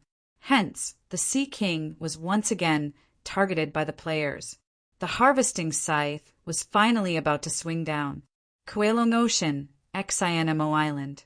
The Sea King and his 6 subordinates stood by the coast, looking at his subordinates who were busy building new warships. At this moment, the Sea King's face was full of smiles. Just a while ago, Langia Island had sent a special envoy with abundant resources and spiritual materials. As for the Sea King who had obtained the authority of the War Chamber of Commerce, the allied forces of Langia Island naturally did not dare to make an enemy out of him. After receiving the news, they decisively chose to sue for peace. At the same time, the spiritual materials and resources from the major sea chambers of commerce in the nearby waters had arrived one after another. It could be said that the spiritual materials and resources in the Sea King's hands had doubled over the past few days. However, as for the allied forces of Langia Island, even if they took the initiative to sue for peace, the Sea King still did not have the slightest bit of mercy. Although he had accepted the batch of resources and spiritual materials, he did not agree to sue for peace. Instead, he made a request to the special envoy who had just arrived. He wanted 4/5 of the production points of the marine spiritual materials and treasures in the Kuelong Ocean. This request could be said to be excessive. He wanted 4/5, and the remaining 1/5 would be divided among the major forces of the Kuelong Ocean. It was simply greedy to the extreme. Even so, The Sea King still had the confidence to make the allied forces of Langia Island agree, because the current him had the right to do so. Back then, he had almost died in the ambush of the allied forces of Langia Island. He had always remembered this grudge. After the conversation with Eldering, the Sea King now had a more ambitious goal. However, this goal was still too far away for him at the moment. He needed a huge amount of spiritual materials and treasures to support the consumption of his cultivation and the consumption of the development of his subordinate forces. Hence, from the Sea King's point of view, even 4/5 was still too little. If it was possible, he would want all of it. Of course, he would not execute this step so early. At the current stage, he needed to consolidate the development of his forces to prevent losing the title of the War Chamber of Commerce. Hence, he decided to stop the oppression of the allied forces of Langia Island. He would leave them a way out so that they would not fight to the death with him out of desperation. In this aspect, the Sea King was very thorough. He knew how to force his opponents into a desperate situation, step by step. The initial sense of urgency from the encirclement of the allied forces of Langia Island had faded at this moment. The Sea King was very satisfied. At this moment, a green sea eagle flew over from afar. The ends of the green sea eagle's wings were imprinted with golden patterns. Its claws were also golden. At this moment, its sharp eyes were staring at the Sea King while it flapped its wings at him. Naturally, the Sea King also noticed the sudden appearance of the green sea eagle. His expression immediately froze. At this moment, the sea eagle swooped down. The Sea King stared at the sea eagle in silence and did not move his body. The approaching sea eagle flapped its wings and stabilized its body. A scroll fell from its golden claws. Then it flapped its wings and rose into the sky. In the blink of an eye, it disappeared from the Sea King's sight. Upon seeing this, Lan Hushan took a step forward and picked up the scroll. However, he did not open it. Instead, he walked to the Sea King's side and handed it over respectfully. Although it was the Sea King's first time seeing the green sea eagle, he knew its origin. It was the Netherworld Merchant Guild's soul-devouring sea branch's messenger. Although it was in the form of a beast, it had the strength of a ghost commander. This scroll was obviously the first mission given to him by the Netherworld Merchant Guild. With mixed feelings, the Sea King opened the scroll. Netherworld Devouring Sea Branch continued to investigate the Koelong Sea plunder incident and give the sea merchants an explanation. Mu-Te Sea Merchant Guild accepts. As expected, they accepted the mission from the Smoke Dragon Merchant Guild and continued to investigate the incident. The Sea King felt a headache when he saw the contents of the scroll, because in the Koelong Sea, other than Tianlan who had disappeared, the biggest plunder force was the Player Clan. It could be said that they were standing on the opposite side of the Sea King. However, the Sea King was not willing to fight the Player Clan just like that. After all, he had witnessed the outcome of the previous one. Starting a war with the Player Clan was obviously playing with fire. After interacting with the Player Clan for a long time, the Sea King felt that the Player Clan was fake. Their true strength was a mystery. If he were to start a war with the Player Clan, the Sea King was afraid that the power that he had painstakingly obtained would be taken away by the Player Clan. However, if he did not deal with it, he would not be able to give an explanation to the War Merchant Guild. How should he weigh the pros and cons and protect himself? This was a headache for the Sea King. "Oh yeah, did you find Tianlan?" At this moment, the Sea King turned to look at the lords beside him. "I didn't find him. It was as if he disappeared into thin air. I think he's dead or escaped from the sea." Sha Shui answered immediately. Hearing this, the Sea King felt another headache. He had already expected the Underworld Sea Merchant Guild's new mission. Therefore, his plan was to capture Tianlan first and use her as a scapegoat for the Player Clan. This would temporarily calm the other merchant guilds down and also serve as an explanation to the Underworld Sea Merchant Guild.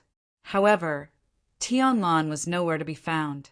She had even abandoned the powerful Nether Sea Kingdom's Stone Statue Legion.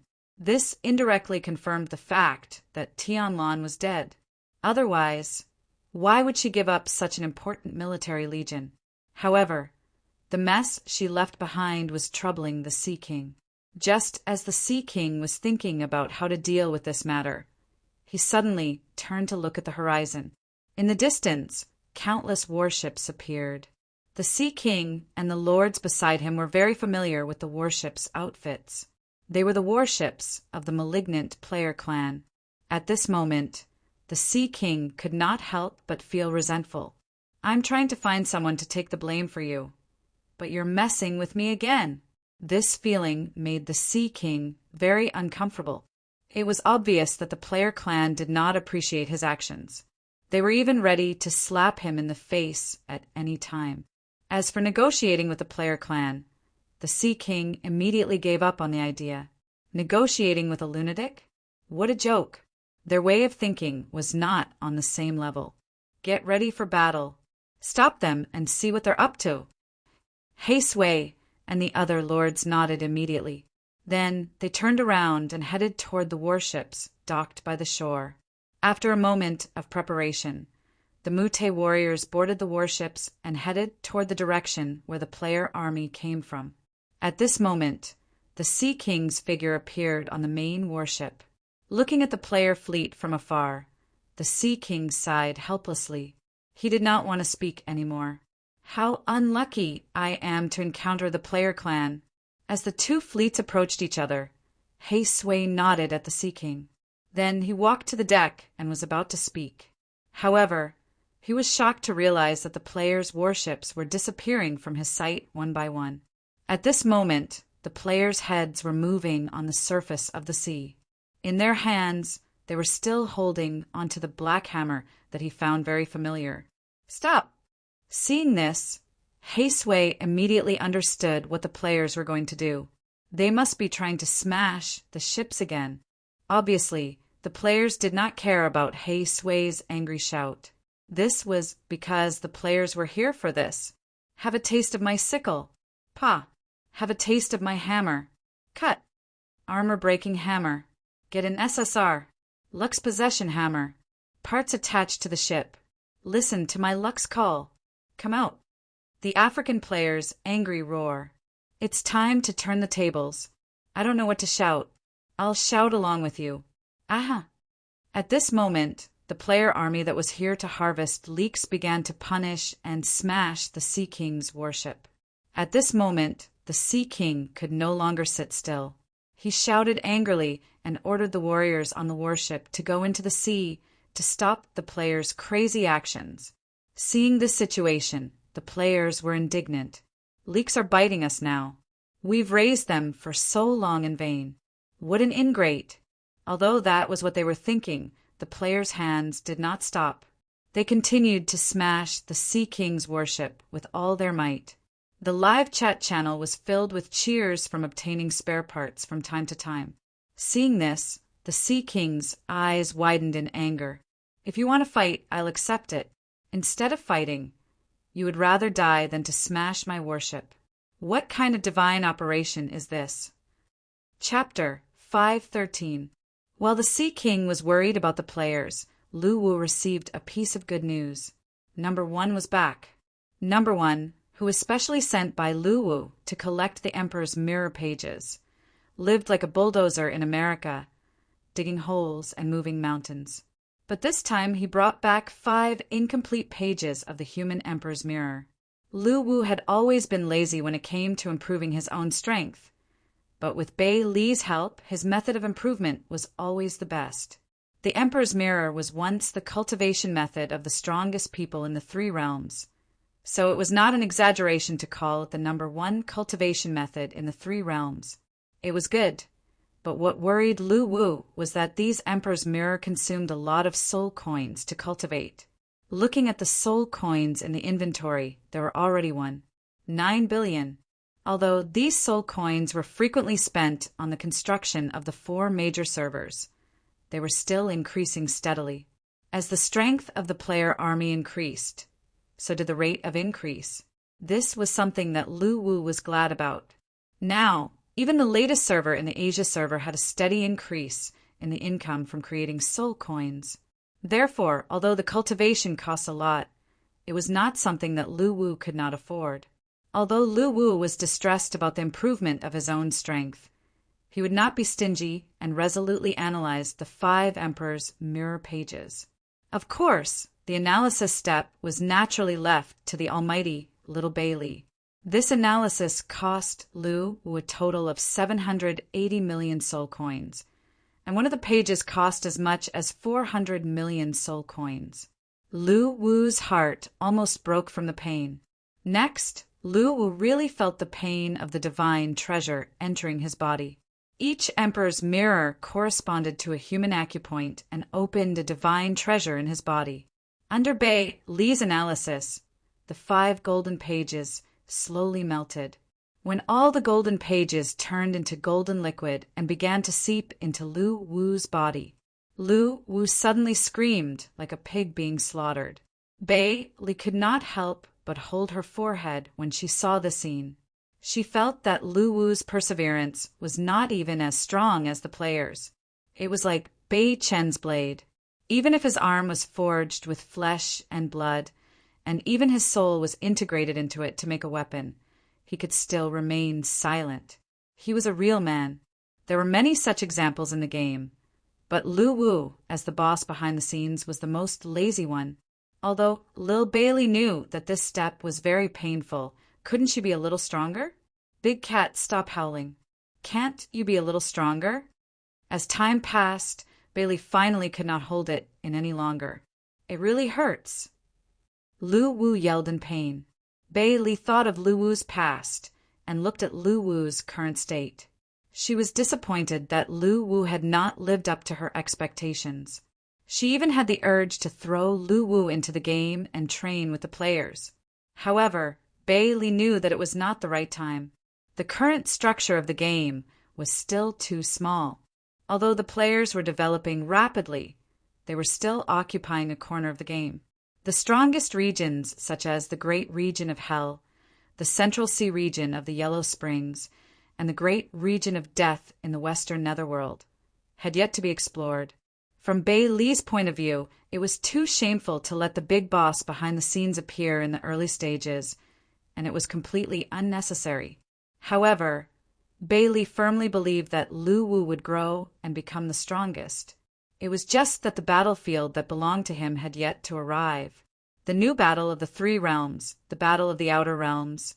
Bei Li started thinking about Lu Wu's growth path in her mind. She also started imagining how Lu Wu would lead the player clan to conquer the world in the future. I'm going to die. This is too painful. Lu Wu's howl interrupted Bei Li's thoughts. Bei Li could not help but sigh. At the very least, this guy was still in a useless state. He was only capable of snatching her snacks. The only thing that comforted Bei Li was that she could see the change in Lu Wu's mentality. He could clearly identify the difference between his past self and his current self.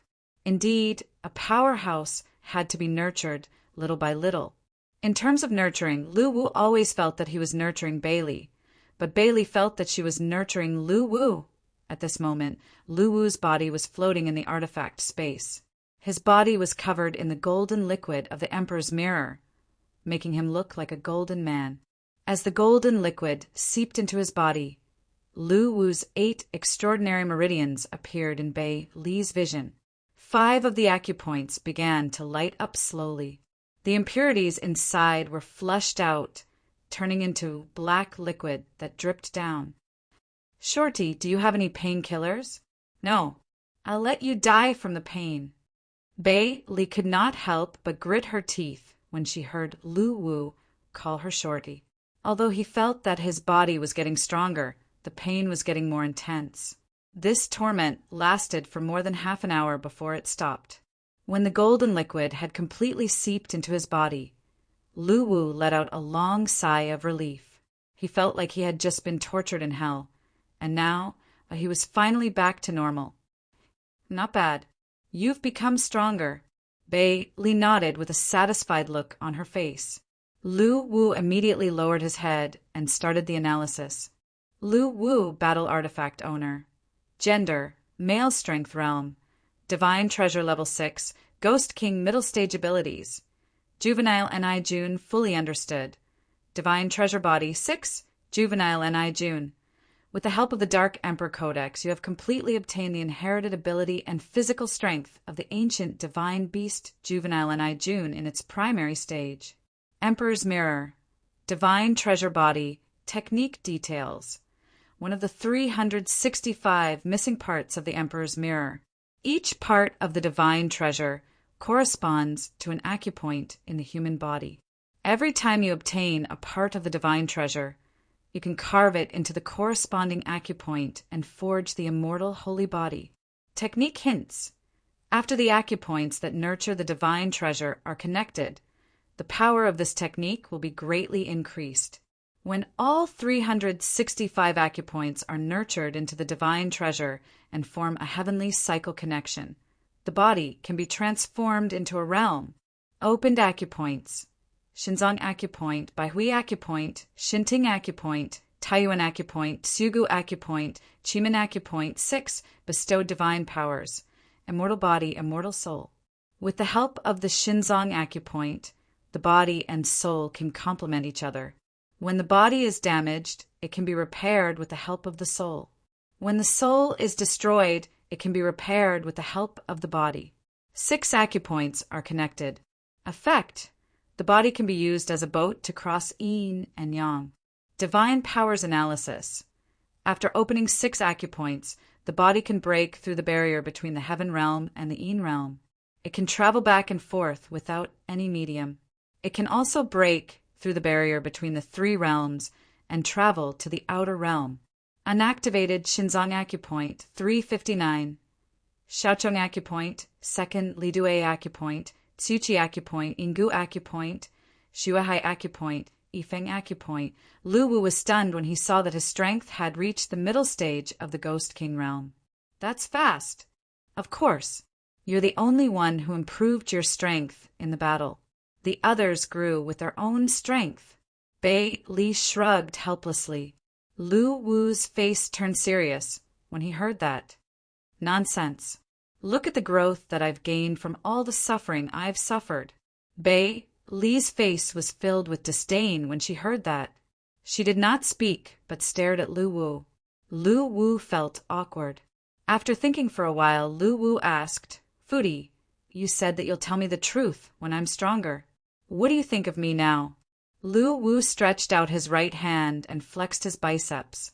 Bei Li shook her head expressionlessly. You're still a weakling. With your strength, even the immortal emperor from the heaven realm won't look you in the eye. Lu Wu was a little dispirited when he heard that.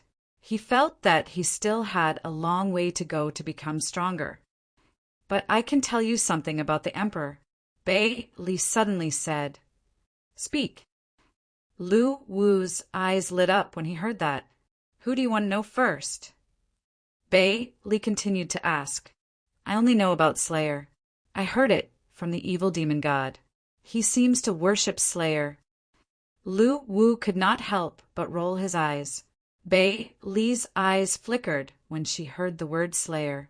She took a deep breath and said, The Emperor Slayer was a powerhouse before the 3 realms was formed. The human sovereign extermination was a powerhouse before the 3 realms was formed. He was also known as the human ancestor.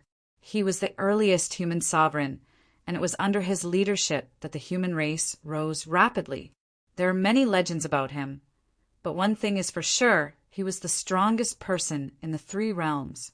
He was stronger than other human sovereigns, and he was also stronger than the immortal emperor of the heaven realm and the great emperor of the underworld. Lu Wu nodded and continued to ask, I remember the evil demon god once said that he was known as the Sky Devil.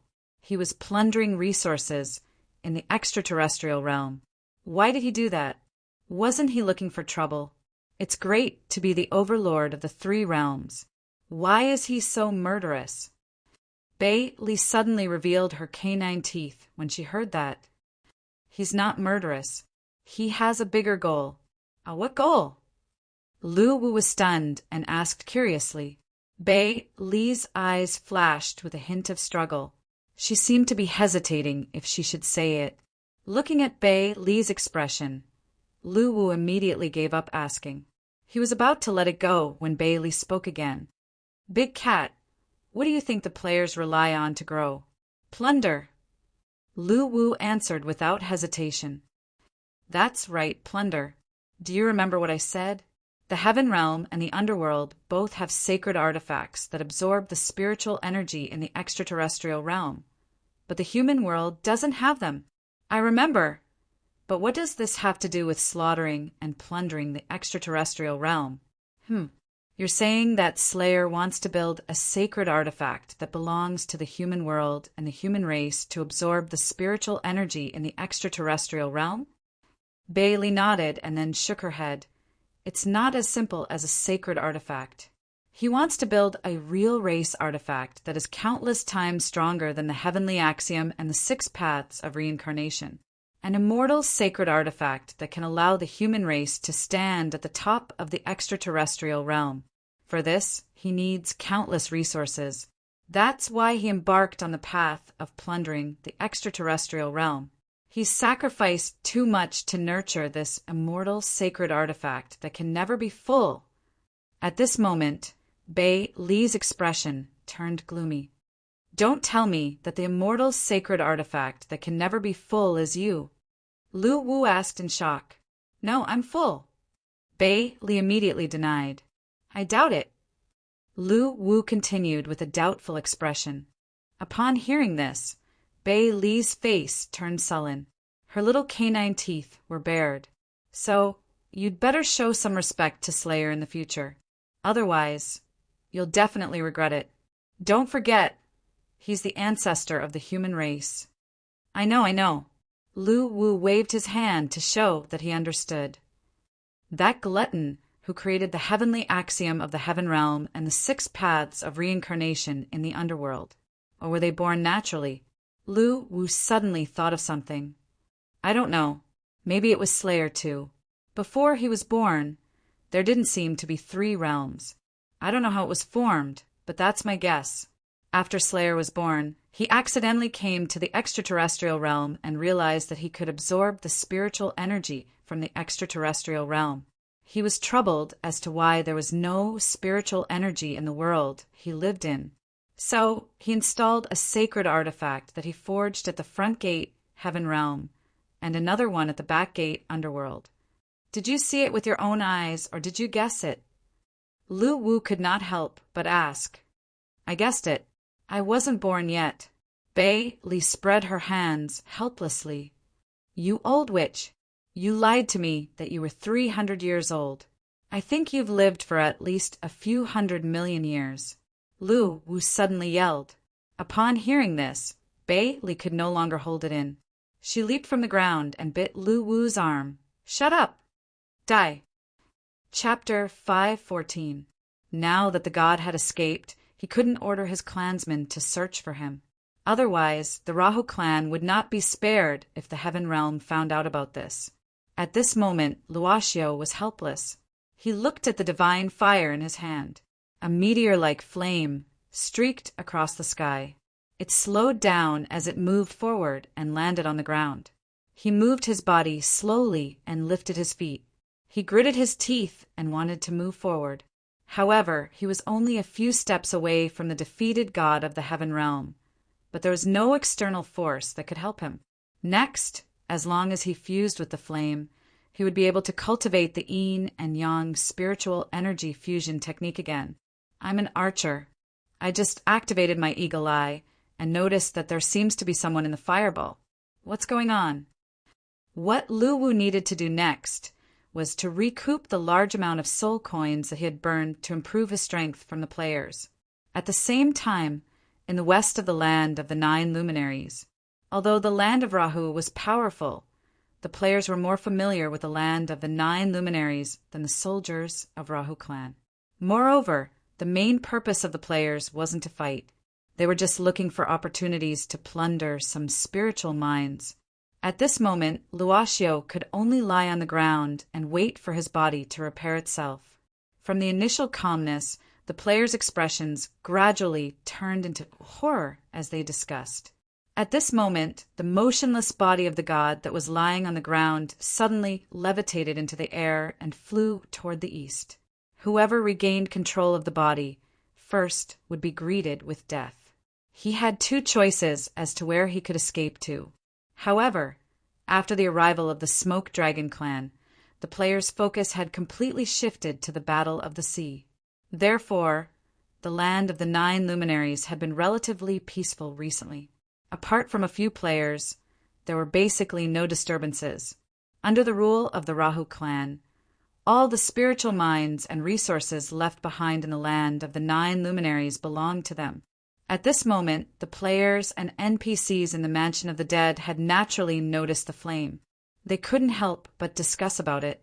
With the 18 layers of the realm barrier and the vast land area, it was the best place to hide, although the players had a share of the profits from this battle. The resources that the players received were undoubtedly too little compared to the gains of the Rahu clan. She only said that the danger of the Outland would come, but she had no idea when it would come. Although he knew that he was not cultivating the Renhuang path, he did not give up on this method of cultivation. Therefore, Luo Xiao was prepared to wait until he had devoured and fused with the divine fire before killing it. From Bei Li's explanation, Lu Wu gradually gained a better understanding of the emperors of the ancient times.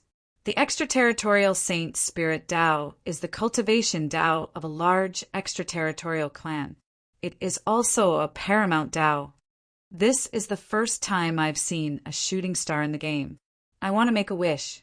Please let me obtain a legacy class. At that moment, the god's body suddenly fell from the sky and landed on the ground. The great Emperor of Feng Du still gave him an answer. He waved his hand, and the crimson blade immediately approached him, dragging the ball of golden flames with it. Just as Rashu was about to swallow the divine fire, he suddenly turned his head to look at the lifeless body of the god. After a moment of silence, the figure slowly stood up again, gritted his teeth, and walked towards the motionless figure on the ground, not far away. Bomberman will die a horrible death. During this period of time, other than the huge amount of spiritual materials provided by the king of the Rahu clan for his consumption, the corpses of the 9 luminaries brothers had also become sacrifices for his rapid increase in strength. In order not to implicate others in this battle, he ordered that no one should come to help, including his brother, the king of the Rahu clan. A shadow of the Azura demon god appeared behind him, and then it left the body and pounced towards the god. Seeing this, a smile appeared on Rashu's face. He then reached out his hand and clenched it. Rashu clearly knew that while he was repairing himself, the god from the heavenly realm who was lying not far away was also repairing his body. Since North Sea could do it, why couldn't he? Therefore, after some preparation, he chose to kill the god again. However, at this moment, he actually lost his life. Just as Rashu was feeling puzzled about this, the figure disappeared on the spot and suddenly appeared in the sky. Then, it galloped towards the east. After staring at it for a moment, it swallowed it in one gulp. In just a few months, its strength had risen all the way from the Ghost King.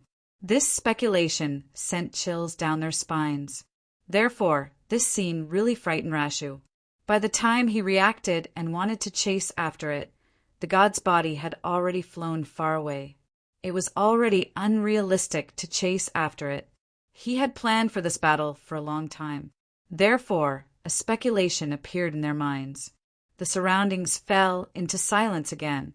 Time seemed to be stretched out and became so unbearable. This was because the place where the fireball crashed seemed to be the Mansion of the Dead. As long as he could obtain the divine fire, he could walk on the path of supremacy again. Although this path was full of danger, he was willing to fight for it. Therefore, after completing the divine treasures in his body, Lu Wu once again sent number 1 out to investigate and find the remaining pages of the Emperor's Mirror. 9 glories! Lu Wu could not help but feel nervous when he heard it. After knowing that his speculation was wrong, Rashu suffered a huge blow. After some hesitation, he decided to go to the land of Naraka. As for the god who had lost the divine fire, since he had already escaped, he should just let him be. Without the divine fire, he could not cause any trouble. He might even be abandoned by the group of heartless gods in the heavenly realm, and it was time for him to start his life as a fugitive. Another immortal has come to the underworld. He was just a few steps away from obtaining the divine fire. With the advantage of speed, the shadow of the Shura demon god approached quickly and grabbed the god, pinching him in his hand. This made Rasha's face turn gloomy. As time passed, a wisp of blood was born in Rasha's body, which was already dry and clean. It began to swim in his body and nourish his withered body. Baki, the mansion of the dead. However, while improving the player's strength, he naturally would not neglect the improvement of his own strength. At that time, Rashu, who was unwilling to give up, asked the Emperor of Foam, do again what path he was cultivating. That was exactly what he desired. With drowsy eyelids, he turned his head to look at the god lying not far away. With the help of the Shura eye, he saw the swaying divine fire in the god's body. At this moment, Rashu was confused. Looking at the flame, Rashu's face revealed a greedy look. After all, the strength he possessed at this stage was still unable to compete with the heavenly realm. Therefore, he quickly asked, "Everything was fine a second ago." Suddenly, he heard a loud noise and the scene turned black and white. He had been waiting for this moment for a long time. His strength was recovering bit by bit. Rashu closed his eyes tightly and prepared for a fatal blow. Just as Lu was considering if he should organize a lucky draw, Bailey, who was still biting Lu Wu's finger, suddenly loosened her grip. She then said with a serious expression, "After the disappearance of the 9 Luminaries' brothers, the history of this region had turned to a new page. It had once again returned to the peaceful times without any war. It seemed like he could not take these few steps anymore." Rashu felt that his body was completely out of control. Even though he was roaring in his heart and wanted to walk towards the figure not far away, he fell to the ground again after taking a few steps. After leaving the Emperor's illusory world, Rashu returned to the 9 Luminaries. However, Bailey did not say much about the matters of the extraterrestrial realm. "Where is it?" Especially the players who stayed in the buildings. They died in a daze. Looking at this scene, Rashu was shocked. He initially thought that the fusion of yin and yang spiritual energy was the strongest path to become the emperor, but he did not expect that to be the case. He was cultivating the path of the emperor. Could it be that the mansion of the dead was blown up by the Bomberman again? In this battle, the gods from the heavenly realm were extremely powerful. Under the protection of a solid foundation, his strength broke through the Ghost King realm, then the Ghost Emperor realm, and reached the Demigod realm. At this moment, Rashu suddenly opened his eyes and reached out his hand to grab the god who was far away. No matter how strong his will was, he still could not support his powerless body. Thinking of the explosion just now, this speculation seemed to be very reliable. At this moment, some of the players could not help but curse in their hearts. Even though his comprehension of the Azura laws was extremely thorough, he had still paid a heavy price for it. The moment he became the king of Rahu, he met the Emperor of Fengdu and asked about one thing. Although he had once slain a god, the process of this battle was still extremely arduous. "Oh my god, run, stop talking nonsense." However, the answer he got was no. In order not to implicate the Rahu clan, after successfully slaying the god, he would not return to his clan and gave up his position as the king of Rahu. The moment the fireball landed, a huge crater was formed in the square on the east side of the mansion of the dead.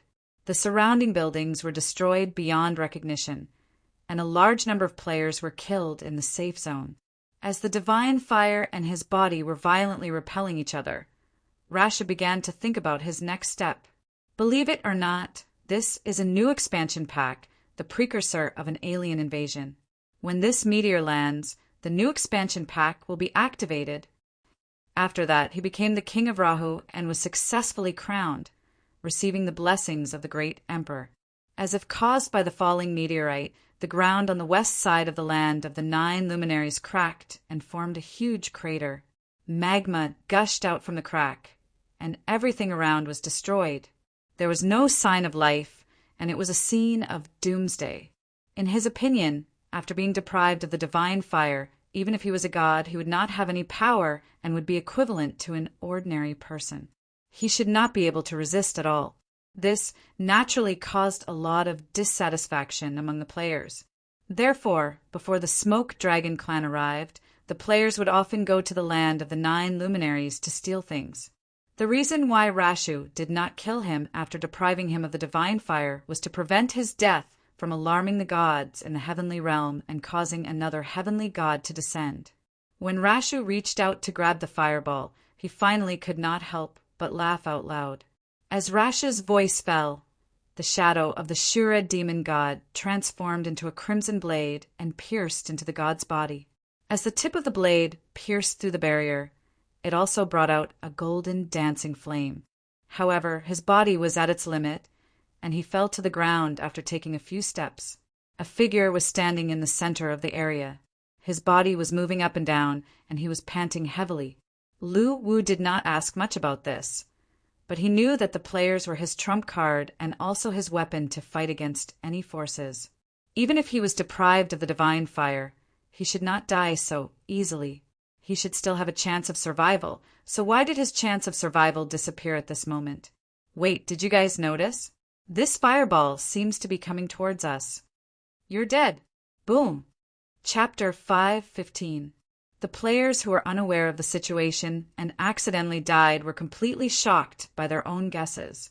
Therefore, they quickly logged into the forum, ready to activate their keyboard warrior mode and fight the Bomberman. However, at that moment, the forum was already discussing this matter, and some players even started a live broadcast. In the image, a man with skin as fair as jade, without a speck of dust on his body, was lying quietly in the east square of the mansion of the dead. The ground was smashed into a deep pit by his body, and the surrounding buildings within 100 meters were destroyed beyond recognition. At that moment, a large number of players gathered around and stared at the man, dumbfounded. After the analysis was initiated, the players learned the man's identity information. Fu Bao, deity state broken. Character details. One of the 72 supervising oracles of the Heavenly Strategies Supervisor, responsible for observing the situation of the 3 realms, at the same time shouldering the responsibility of erasing all unfavorable factors to the heavenly realm. Character status. Near death, deity state broken. Deity state weakened continued. The players were shocked to see this person's information. Because they had never heard of the existence of the heavenly realm, they were naturally curious about this new area. However, what surprised them even more was that the ability of this man who fell like a meteorite was actually at the deity state. This realm was no longer unfamiliar to the current players. This was because many of their enemies were working hard to reach this realm, including Xingyao and Yuanshu, who built the evil demon formation. The players clearly knew how terrifying this realm was. It was very far away from them, and it was so powerful that it was almost impossible to defeat it.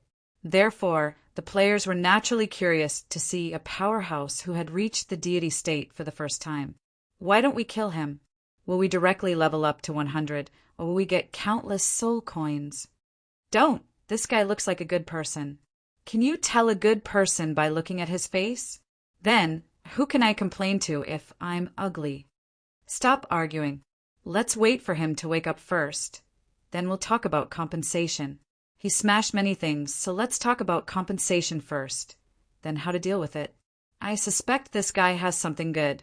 While the players were discussing, Fu Bao, who was in a coma, suddenly opened his eyes. Looking at the surrounding players who were pointing at him, Fu Bao's mind was filled with the battle between him and Luo Xiao just now. Just half a day ago, as the supervising envoy, he discovered that a demigod expert was wearing the forbidden Een talisman of the Heaven-Defying Alliance when he was inspecting the situation in the Netherworld through the Heaven-Seeing Eye. Bearing the responsibility of wiping out the remnants of the Heaven-Defying Alliance, he immediately chose to come to the netherworld. But what he didn't expect was that this demigod realm heaven-defying thief strength was so strong that he had even mastered the power of law that only gods could master. His valiant battle prowess in battle had even stunned Fu Bao. He had an almost invincible physical body and a Dharma projection that could transform into all kinds of divine weapons. In this battle, Fu Bao could be said to be completely defeated. He was at a complete disadvantage in terms of combat skills. During this time, he tried to escape several times, but to no avail. At this moment, he knew that he had been deceived. This person had obviously used the heaven-defying alliance's Een talisman to lure him here, with the goal of killing him. Unwilling to give up, he resisted with all his might. However, even though he possessed the battle prowess of a god, he was still no match for Luo Xiao, who was a demigod. In the end, his divine flame was taken away. The divine flame that he had painstakingly cultivated for countless years disappeared, just like that. Unwilling anger appeared on Fu Bao's face, and he could not help but gradually clench his fists. He knew that he had to return to the heaven realm as soon as possible. Otherwise, without the divine flame, his body would gradually be eroded by the Yin Qi if he stayed in the netherworld for too long, and he would completely lose his divinity. However, without the divine flame, it was equivalent to losing the strength to break through the netherworld's barrier. He could not rely on his physical strength to return at all. Fu Bao's expression was gloomy. He knew that the current situation was very disadvantageous to him, and he might even die here. While he was deep in thought, Fu Bao suddenly thought of the Een talisman. It was something that could help him pass through the barrier between realms. Hey, let's talk about compensation, shall we? At this moment, a voice rang out, interrupting Fu Bao's thoughts. He raised his head and looked over. A player dressed in a mage's robe was looking at him curiously, occasionally poking his face with the staff in his hand. His gaze was as if he was looking at a monkey in the zoo, and his face was asking for a beating. Ant of the Netherworld, I am the Heaven Realm's supervisor. Fu Bao immediately announced his identity, wanting to intimidate this person. It was obvious that this title was useful to everyone except for the players. The player continued to poke Fu Bao's face with the staff again and again. That god can't be unreasonable, right? You broke so many things and you don't want to compensate? Many of our brothers who were smashed to death by you are cursing on the forum. Don't you know how big of a mistake you have made? Although he did not understand what the player was saying, his tone and expression made Fu Bao extremely unhappy. As a god of the Heaven Realm, even if he was seriously injured, he still had a sense of superiority towards these creatures from the netherworld. He felt that no matter what, he was still a god, and these people in front of him were just ants at the lowest level of the netherworld. They were not on the same level at all. Call the ruler of your big region here. I have something to discuss with him, and I will reward you greatly later. Fu Bao spoke again, suppressing the anger in his heart. That won't do. You have to compensate first. This is not a discussion with you. Can't you be reasonable? The mage player said while poking Fu Bao's face. At this moment, his body was almost unable to move, and Fu Bao's eyes were almost spitting fire. Do you want to die? You are too unreasonable. It's fine if you don't want to compensate, but you are even threatening me. This is a bit too much. As he spoke, the player continued to poke Fu Bao's face with his staff, looking dissatisfied. At this moment, the crowd of players dispersed, and Guyu arrived with the dog. When they used analysis to look at Fu Bao's details panel, they were also shocked. What the F***, a godly state master, awesome! The dog immediately stepped forward and jumped onto Fu Bao's chest. He stared at Fu Bao's face from a close distance and said in surprise, "Get lost." Fu Bao immediately shouted at the dog's action. He was a god. How could he allow a creature from the bottom of the netherworld to touch him? He is angry. Godan was shocked. At this moment, the surrounding players burst into laughter. At this moment, the god of the Heaven Realm was really like an animal being watched. Brother, what's going on? Guyu pulled the dog away from Fu Bao, then looked at Fu Bao curiously and asked, "Call your ruler here. A lowly creature like you is not worthy to talk to me." Fu Bao looked at Guyu coldly and snorted. At this moment, the smiles on the players' faces froze. In fact, the players were still very curious about Fu Bao, but it was obvious that this god did not give them any face at all. His words were full of arrogance, and he even called them lowly creatures. Obviously, the players could not tolerate this. Therefore, the surrounding players could not help but roll up their sleeves, and Guyu also had a helpless expression on his face. He then took a step back, looked at Fu Bao, and said, "I hope you can have a good chat later." As Guyu retreated, the players stepped forward and began to gang up on him. Although Fu Bao had lost the divine fire, the strength of his divine body was still there. Without the support of the divine fire, this strength would gradually weaken, but at this moment his body was not afraid of these injuries at all. However, some of the players attacked him viciously, causing damage on a spiritual level. All sorts of despicable methods were used, and this undoubtedly caused Fu Bao to feel extremely aggrieved. However, no matter how angry he was, the players did not care at all, punching and kicking him. Not far away, Tongua and the Rock Ghost King, who had just bought a limited supply of the special wood spirit wine from the Wood Spirit Clan's wine shop, passed by this place with their arms around each other's shoulders. Seeing this scene, they were curious and immediately stepped forward. At this time, the players also ended the gang fight. When the Rock Ghost King and Tongua saw the figure in the pit, both of them gasped in horror. "Bastard from the heavenly realm!" Tongua cried out in horror. Hearing this, Fu Bao looked at Tongua with hatred, who was holding a wine pot. "Who are you scolding? The explosion just now was caused by this guy." Tongua ignored him and turned his head to look around. When the surrounding players heard this, they nodded subconsciously. "So you guys did it just now?" Tongua continued to ask in disbelief. "He didn't compensate us and even scolded us. He's too unreasonable, so we attacked." The dog answered indignantly, "We have to find a way to hide him, or else we'll be in big trouble." The Rock Ghost King said with a serious expression. "What kind of trouble?" The dog asked curiously. "This guy is from the heavenly realm. If we offend him, the consequences will be terrible." The Rock Ghost King could not help but explain. "Heavenly realm, Jade Emperor? Where do they live in the sky? The stratosphere or the troposphere?" The dog asked curiously. "Haha, this is a game. Why don't you ask the King of Hell whether he lives in the earth's crust or mantle?" "Stupid dog!" The wizard, holding the magic staff, suddenly mocked. But then his face turned serious, and his figure slowly shrank into the crowd, gradually disappearing into the sea of people. When the dog turned his head to look at the source of the voice, the person had already disappeared. "Since you know who I am, quickly go and get your His Excellency here. Then I can let bygones be bygones." At this time, Fu Bao looked at the Rock Ghost King and said. Hearing this, the players looked at the Rock Ghost King, wanting to see what he had to say. The Rock Ghost King looked conflicted and fell into deep thought. Seeing this scene, a smile appeared on Fu Bao's face. Now that this person knew his identity, everything else would be easy. After all, in the underworld, no force dared to go against the heavenly realm.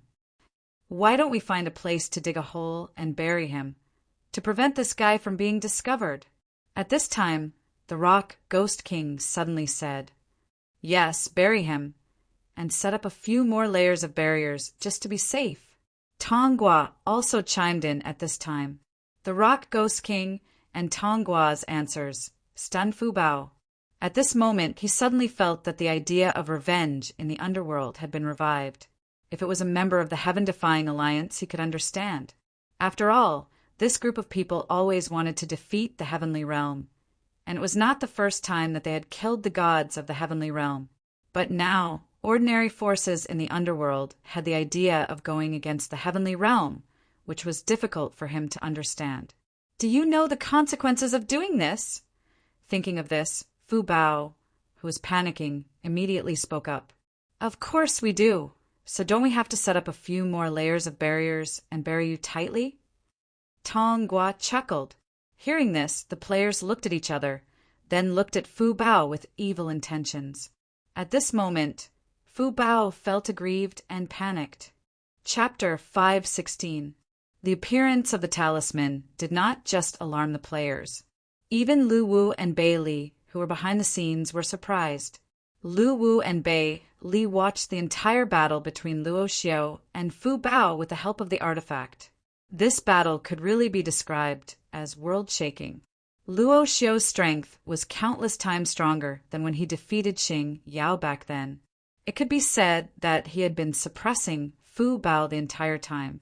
Whether it was combat skills or the use of law abilities, Luo Xiao flung talisman Bao several streets behind.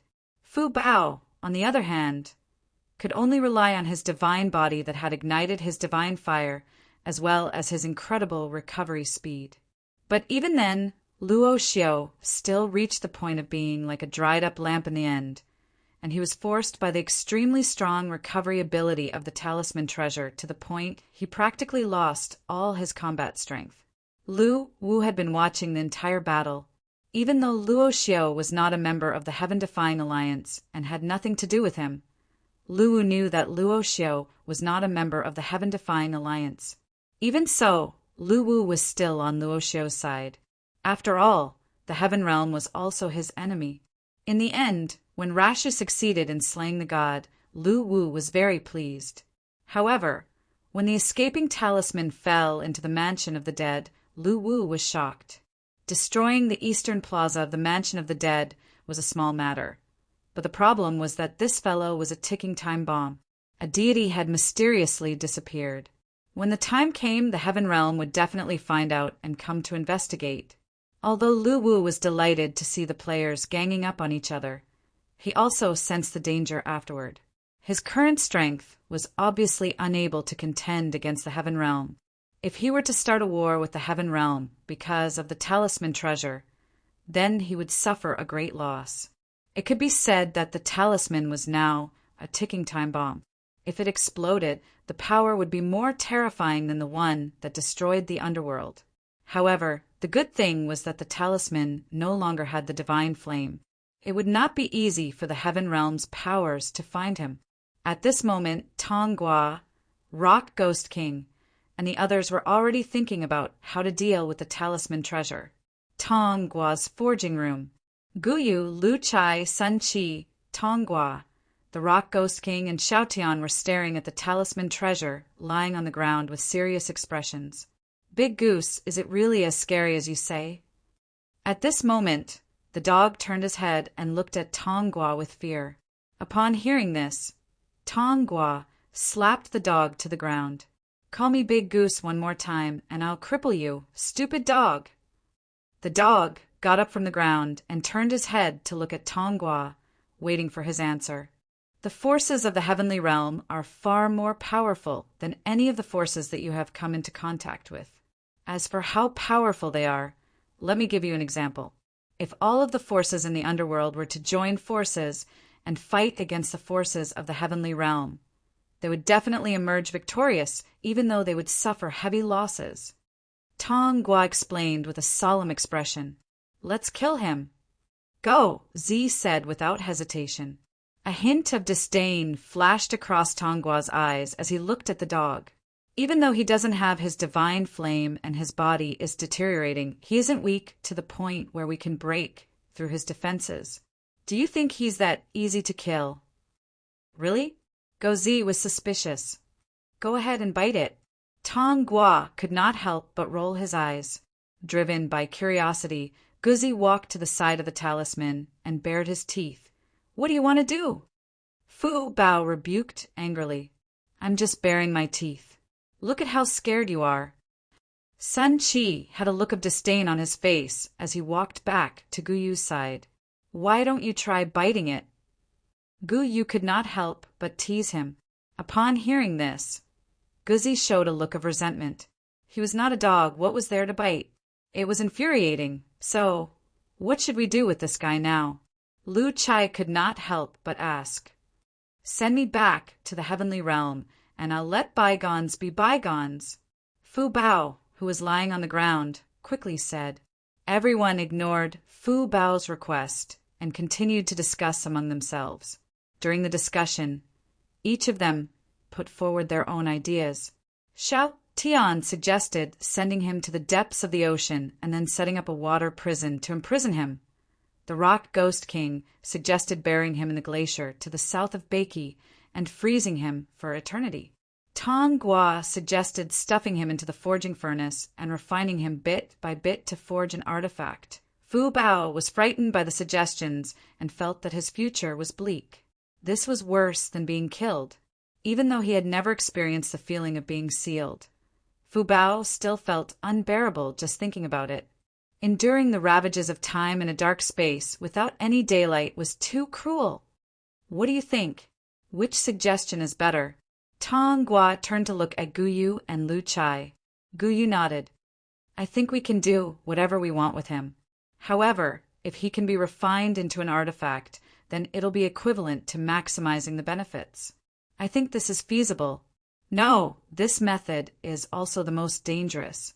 We can't tell when the forces of the heavenly realm will come looking for us. Xiao Tian and Uncle Rock's suggestion is acceptable. Let's find a place to bury him and put an end to it. Lu Chai immediately rejected. How about this? Let's find a place to bury him first, then install a furnace at the place where we bury him and put him inside to refine. After a few years, we'll dig him out. Isn't that the best of both worlds? Gozi said with a proud face. Upon hearing this, Tong Gua's face showed a look of disdain. Silly dog, if I'm not around to look after him, you'll have to wait for at least a few thousand years just by relying on the flame of the forging furnace. Can you afford to wait? Guzi heard this and looked resentful. Haha, it's okay. Guzi's descendants can afford to wait. First, write a will with the coordinates of the refining furnace. After a few thousand years, let your descendants dig it out and become rich overnight.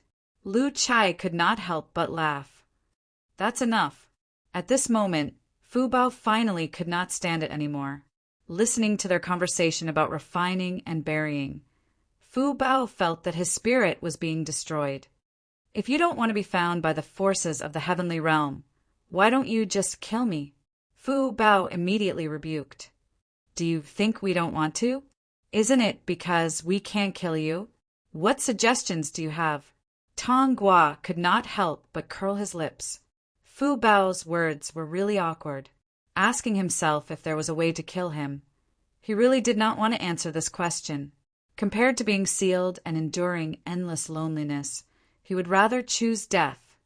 I've now lost the divine fire, and my body is being eroded by the yin energy of the underworld. My divine body is gradually weakening. You can wait until my body is weakened to a certain extent, then you can easily kill me. Fu Bao thought for a while and gritted his teeth. How long do you want to wait? You'll have to wait for at least a few thousand years for your body to degenerate. I can't afford to wait. Pass. Tong Gua immediately waved his hand and refused. Bury him. At this moment, Guyu also changed his mind and said, Bury him. Lu Chai immediately agreed, seeing that he was about to be sealed again. Fu Bao quickly said, Don't worry, I have a way to quickly destroy my divine body and speed up the rate of my divine body's decline. Fu Bao's heart was full of resentment as he said this. He was thinking of a way to kill himself, but he still had to beg others to do so. It was so frustrating. In the path of cultivation, Fu Bao had always been smooth sailing. This was the first time he had tasted malice. At this moment, he thought of the description of the underworld from his celestial friends and elders. The sinful land was full of killing and plundering, and the extreme malice of human nature played out every day. Mutual deception and unscrupulous means were the main theme of this world. They could even bend their knees, abandon their beliefs, and abandon their dignity in order to survive. Thinking of the peace of the heaven realm, where all the cultivators cared about was talent and their own efforts, and comparing it to the sinister underworld, he could not help but grit his teeth. I don't understand why the mortal emperors did not wipe out this sinful land. Sinful. Tong Gua could not help but laugh when he heard this. You're indeed a fool. Who do you think created the cruel laws of survival in this world, and who do you think it's for? If it's peaceful, then your immortal emperors would think about how to wipe out this world. The current underworld is what they want, and they think it's the most perfect. Looking at the disdain on Tong Gua's face, Fu Bao was stunned and immediately said, What do you mean? Nothing. I'm too lazy to explain it to you. Hurry up and tell me how to die, or I'll bury you. I'm asking you what you mean. Hearing Tong Gua's slander of the heaven realm, Fu Bao's face was full of anger. Clap, clap, clap, clap. Tong Gua did not explain. He raised his wings and gave a series of Tong Gua rapid face slaps. Seeing this, Sun Chi decisively started recording. He felt that he could make it into the latest gif of Tong Gua's face slapping, which could be sold for a small sum of money on the forum. Hurry up and tell me how to die. Can't we continue our conversation? Where's the method we talked about just now? Tong Gua said with dissatisfaction after he stopped. Fu Bao did not answer. His face was full of anger, and he looked at Tong Gua with his teeth clenched. If you keep this up, we won't have anything to talk about. I can only bury you. Looking at Fu Bao, Tong Gua sighed. Think about it. Tens of thousands of meters deep in the ocean, a place where light can't reach. You can't hear or see anything, but you can still think. Just like that, you spend countless years in solitude. How tragic, Gozi suddenly said. Think about it. You're buried deep in the glacier. As your divine body degenerates, you'll gradually feel the cold. However, you can't leave or even move. You'll be wrapped in cold air for countless years. It's so cold. Gu Yu sighed. I'll talk. Facing the threat of being sealed, Fu Bao finally chose to compromise. He then clenched his teeth and said, Hurry up and release it. Why are you taking so long? Tong Gua gave Gu Yu and Sun Chi a look of approval, then looked at Fu Bao impatiently and asked, My divine body no longer has the divine fire. It's equivalent to my entire divine body structure losing its core. Now, my body structure is like a formation. As long as you poke a corner of the formation, it will quickly decay. As long as you do as I say, I'll die immediately because of the loss of my life. Fu Bao said angrily. Go on. Can you be more detailed? How else am I going to kill you? Really, can't you be more straightforward? Tong Gua said impatiently. At this moment, Fu Bao was so angry that he could not help but cough.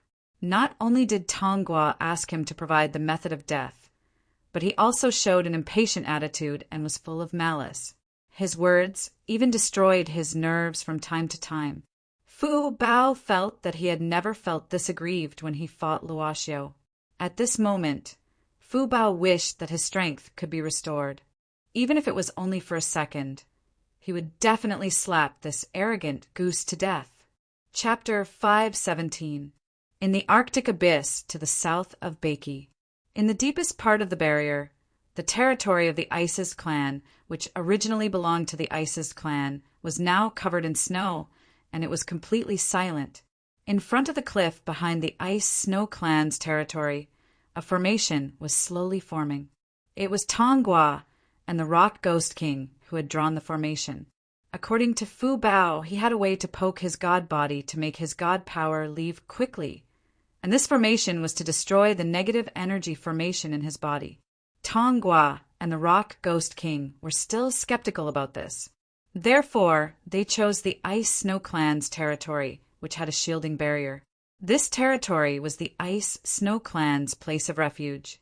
It was said that it was set up by the Baiki Celestial clan, which could completely block the detection of the outside world.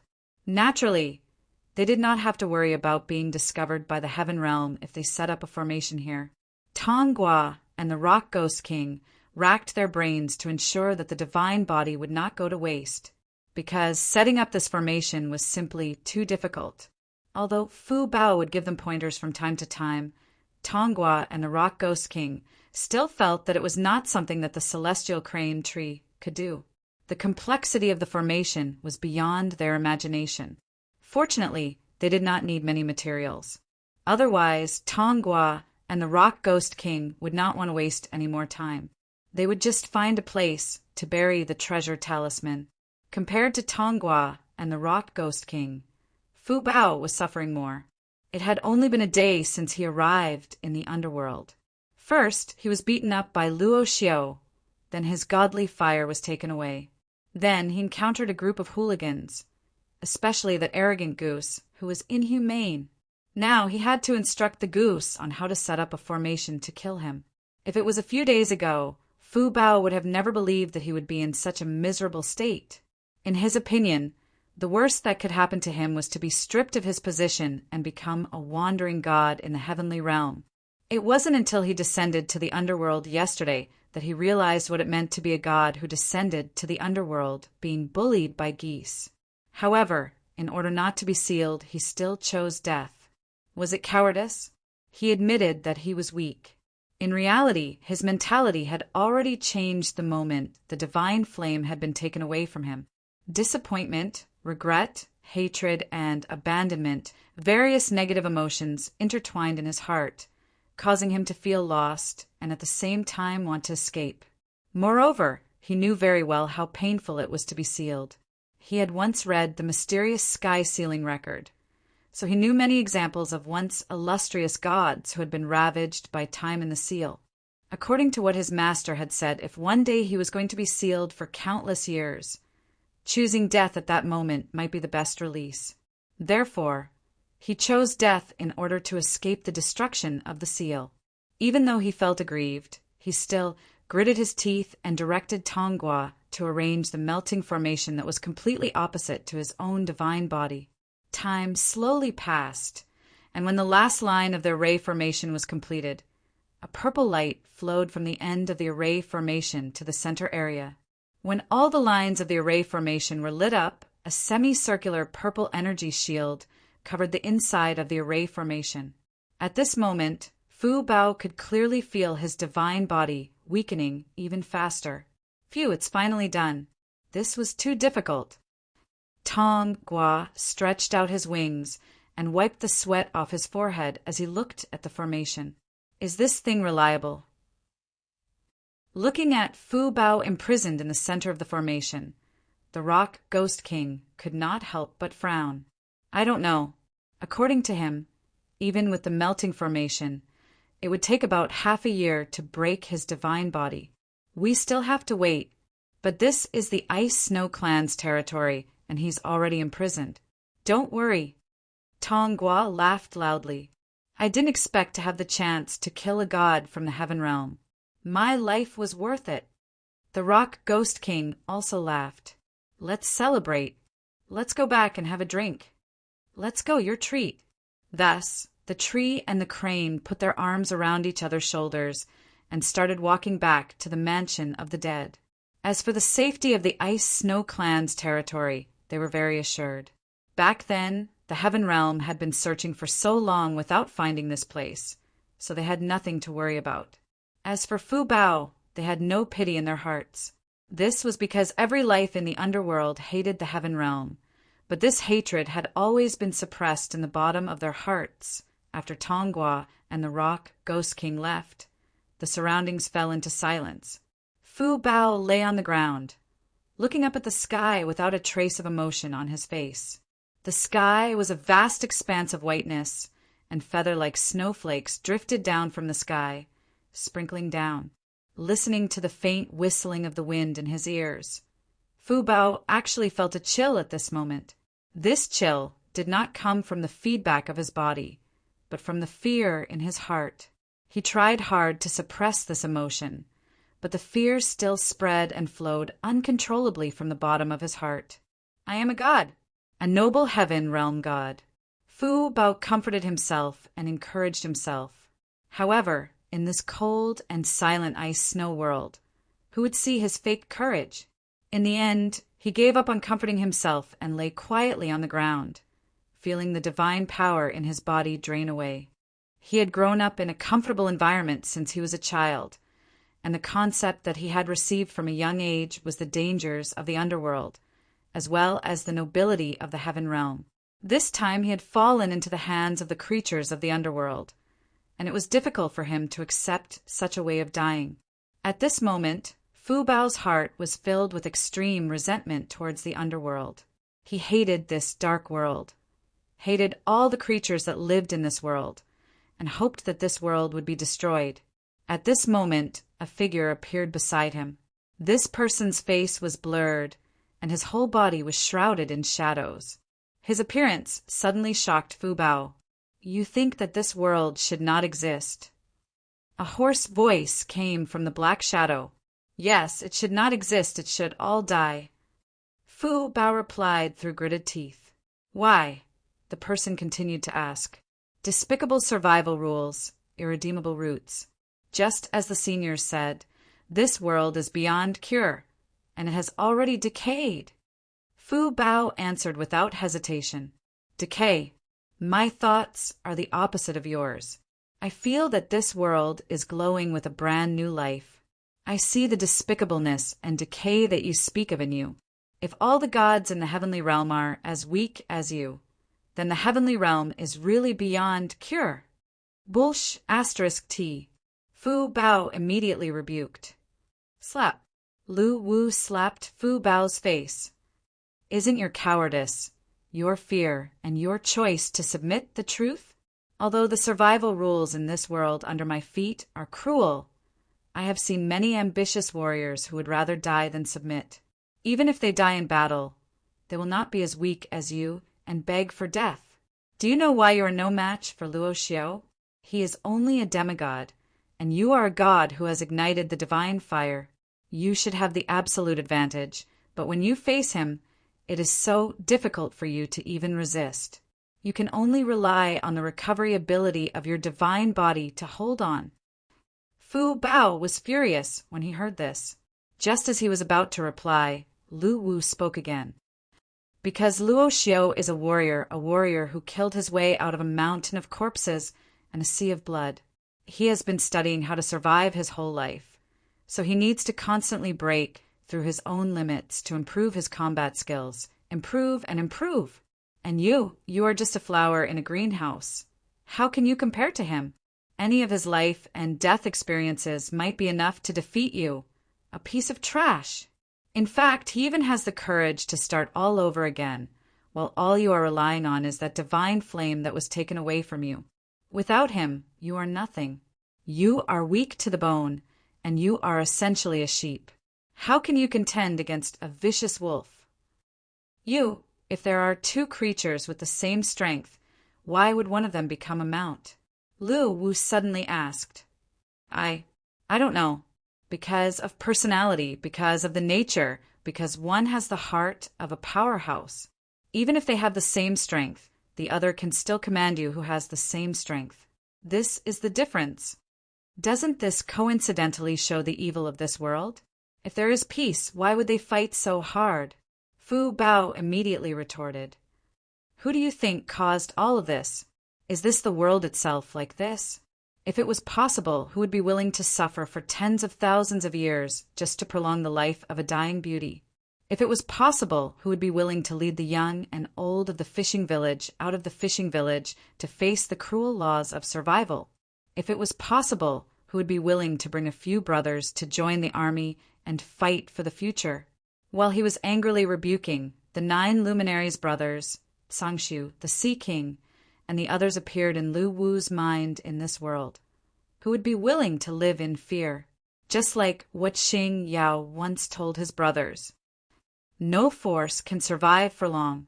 One day it will be destroyed."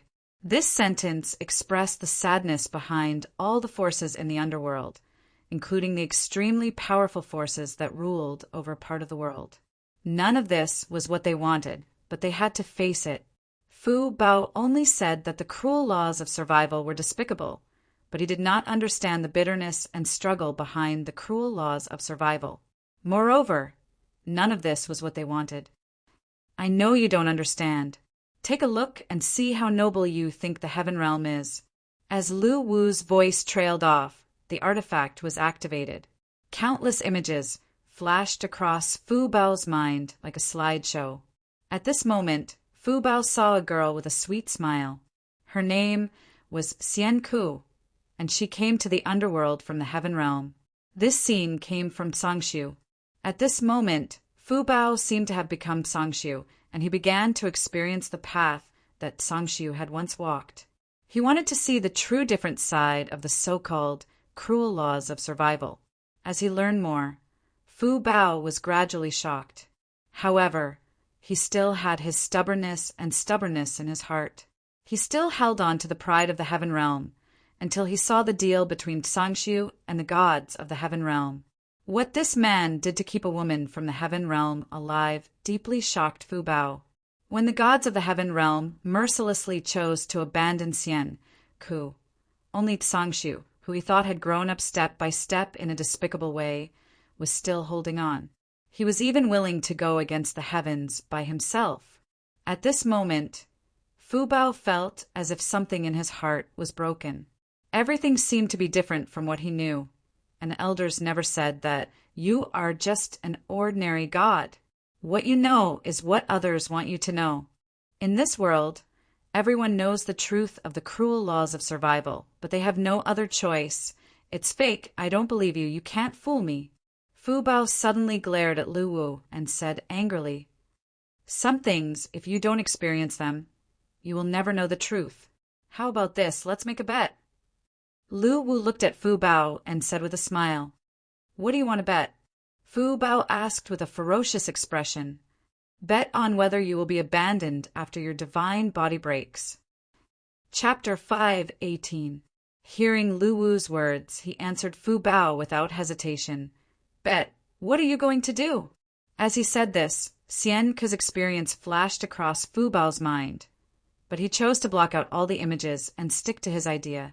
He grew up in the heaven realm, so he did not believe Xian Ku's experience was real, nor did he believe what Lu Wu said.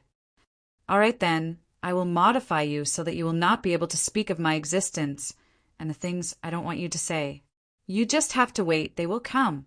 As soon as he finished speaking, Lu Wu pressed his hand on Fu Bao's head.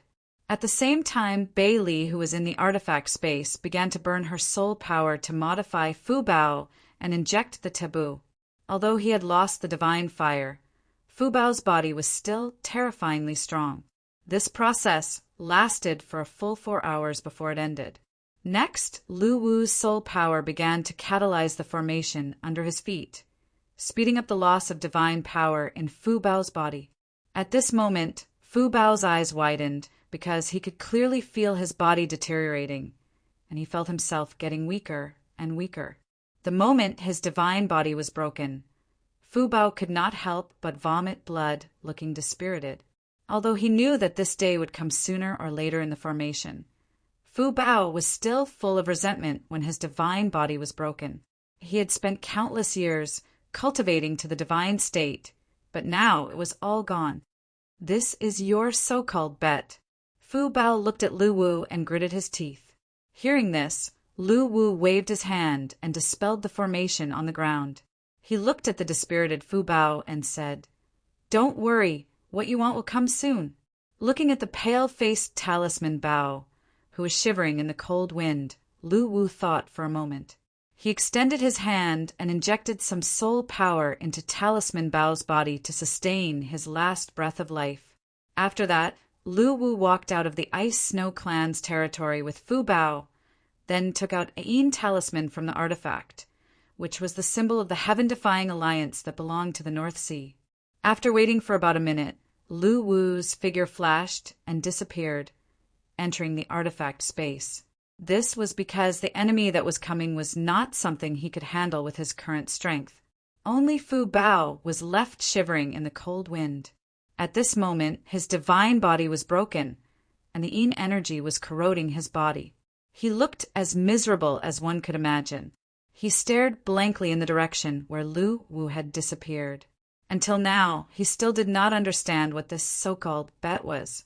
Did he think that she would agree with his views just because he made himself so miserable? At this moment, a golden light shone in the sky. It was as if a golden sword had sliced through the sky, creating a huge crack. At this moment, two figures descended from the sky and quickly descended.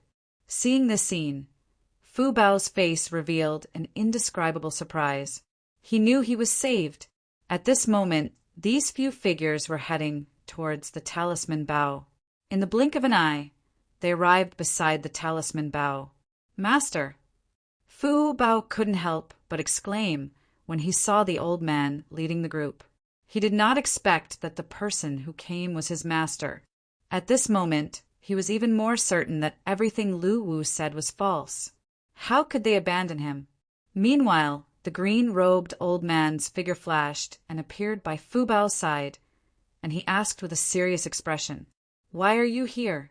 Also, the traitors of the Heaven-Defying Alliance are still here." Fu Bao immediately opened his mouth to explain. However, when he said that his divine fire had been taken away, especially when he encountered the players and Lu Wu, no matter how hard he tried, he could not say these words. Instead, he felt a stabbing pain in his head and felt dizzy. The person who took your divine fire is called Luo Xiao.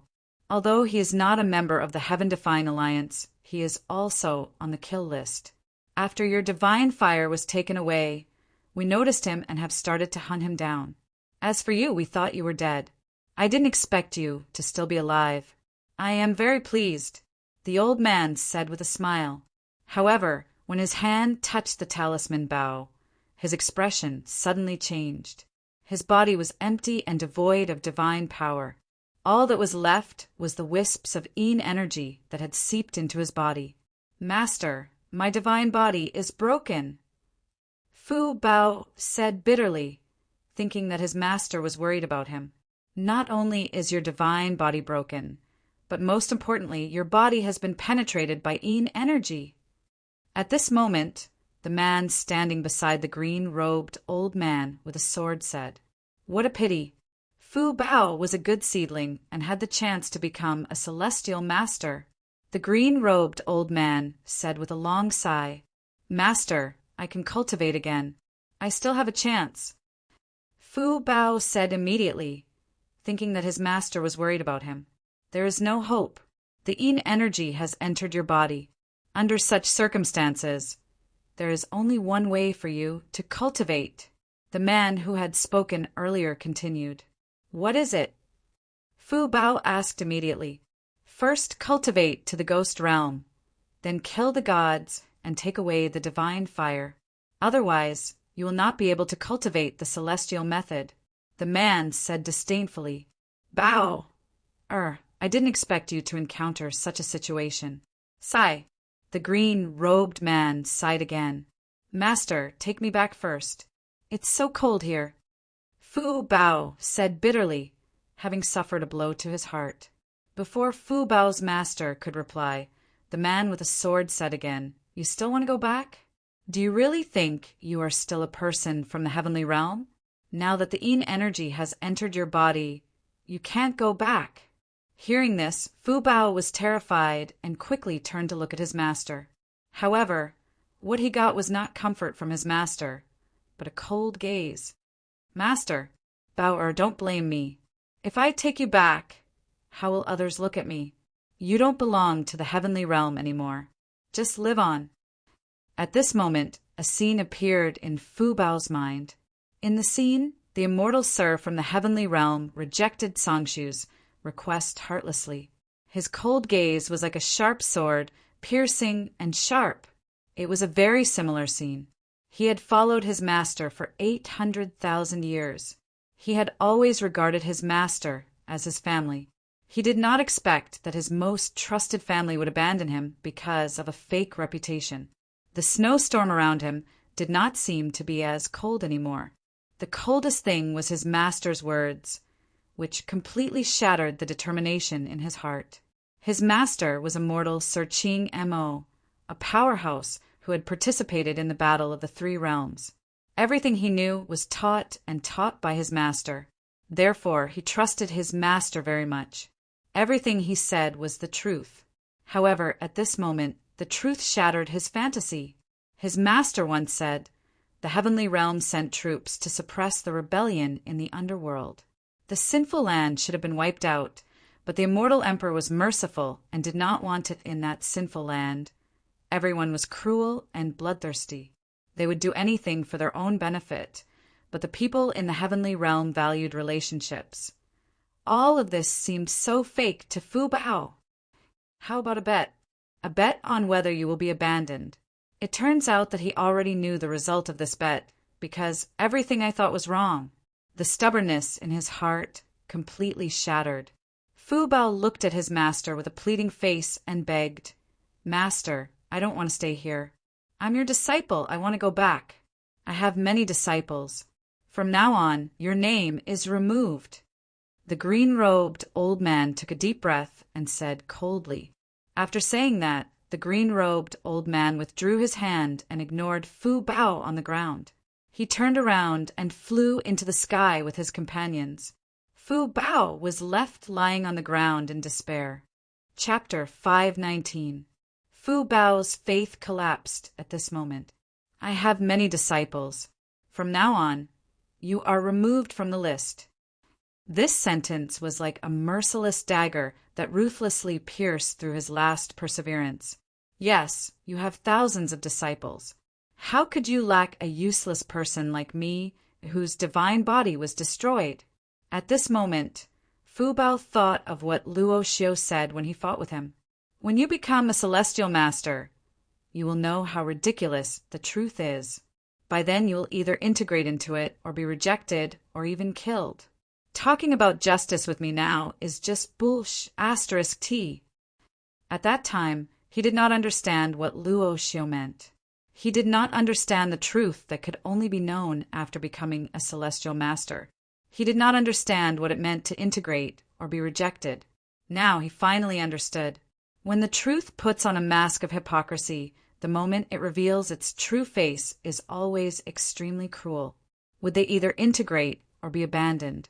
At this moment, Fu Bao thought of the underworld where he was now. Although it was cruel and ruthless, everything was so naked and real. It was a stark contrast to the hypocrisy of the heaven realm. Resentment, endless resentment, rose from the bottom of his heart. He resented the cruelty of the truth. In just one day, everything seemed to have changed. The heaven realm that he thought was no longer the peaceful place it used to be.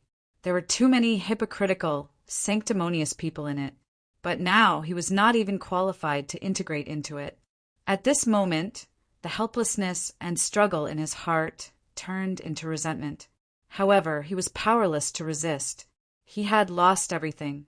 In the wind and snow, he barely maintained his life with the soul power that Lu Wu left in his body. He struggled to get up. The resentment in his heart gave him the courage to continue living. He was eager to cultivate again. Since he could not cultivate the celestial method, he would cultivate the ghost method. He wanted to see Deity Qing Mo again. He wanted to make him regret his decision and make him pay the price for deceiving him. Step by step, he kept walking forward while trembling. At this moment, Lu Wu's figure appeared again. He looked at Fu Bao without a trace of pity in his eyes. "I seem to have won." "You won. What's the price?" "I have nothing now." Fu Bao turned to look at Lu Wu with his trembling body. "How about we make a deal? Do I still have the qualifications now?" Fu Bao mocked himself. He was very clear about his current situation. He had no value at all. Otherwise, that heartless master would not have abandoned him. "Do you want to become stronger than your master?" Hearing this, Fu Bao's body trembled. His eyes filled with disbelief. "Can you do it?" "Yes, but you have to pay a lot because I don't trust you at all." Lu Wu said, "What should I do?" "Bid farewell to the past and become a puppet." Upon hearing this, Fu Bao was shocked. However, Lu Wu continued to speak. "Actually, whether you're willing or not, you don't have a choice because you've already lost." As he spoke, Lu Wu waved his hand, and a space tunnel appeared beside the talisman, sucking him into it. In the artifact space at the other end of the passageway, Bei Li, who was already prepared, immediately started to modify the talisman treasure. Obviously, Fu Bao's treatment was completely different from that of Tong Gua and Sangshu. It could be said that the transformation was enforced. Even if Fu Bao hated his master, he had lived in the heaven realm for millions of years. How could Lu Wu trust him so easily? Some ideas, even if they were broken, could not be changed in a short period of time. Even if he realized the lies of the heaven realm, he would still join it in the end, even if he was confused or hated it for a short period of time. Bei Li had told Lu Wu about many examples of this. This was because the gods of the heaven realm who rose after the War of the Three Realms, without exception, chose to join the heaven realm after they became immortals and learned the truth. Even if Fu Bao was experiencing enough despair, he still thought of himself as a member of the heaven realm. The lies and betrayals that he hated were only relative to his master. This was an extremely unstable factor. If Lu Wu trusted him, he could make Lu Wu pay a heavy price at any time. Therefore, Lu Wu would take the risk. His mercy could be given to Sangshu, Tong Gua, or any other living beings in the underworld, but not to the gods of the heaven realm. This was because they were the real traitors of the three realms and their enemies. Just like how they had never shown mercy to the underworld, Lu Wu would not give them anything either. This time, Lu Wu not only wanted to erase Fu Bao's memory, but also implant new memories to turn him into a completely new existence. The reason why Lu Wu chose Fu Bao was not because of his divine body or his potential, but because of his memory. The moment he instructed Tong Gua and the Rock Ghost King to set up the formation, Lu Wu realized that Fu Bao had a profound foundation in formations and runes. This was something that Lu Wu lacked at the moment. As the development of the players accelerated and the era of comprehensive development had arrived, he needed talents in this field to fill the gap. He had Tong Gua for forging and the Rock Ghost King for refining medicine, but they were not enough. Lu Wu needed more mentors in this field to lead the players. As for why he destroyed Fu Bao's divine body, it was naturally because he wanted to spend extra soul coins. Recasting the body of Sangshu in the Ghost Emperor realm cost Lu Wu millions of soul coins. Although the soul coins needed to refine it was not as expensive as recasting it, Fu Bao was still a divine body. The price needed to refine it was unimaginable. Most importantly, Lu Wu did not need such a combat power. He only valued Fu Bao's ability to become a life profession mentor. There was no need to spend a large amount of soul coins to preserve his combat power. This was because the core combat power that Lu Wu valued the most was still the players. As long as the players were allowed to grow, they could all become god-level powerhouses like Fu Bao. As for the other NPCs, their main mission was to help the players develop. Of course, they would also be a part of Lu Wu's power. However, in terms of potential and number, they were obviously incomparable to the players. At this moment in the artifact space, Bei Li's transformation was still ongoing. Without the divine body, Fu Bao was now just like an ordinary person. The transformation was very smooth, and it did not require a large amount of soul power to assist in the transformation. During this transformation, Bei Li needed to remove all of Fu Bao's memories about the heaven realm, leaving only the memories of formations and runes. The transformation process lasted for half a day. Because Fu Bao's memories were too complicated, it was much more complicated than anyone else's.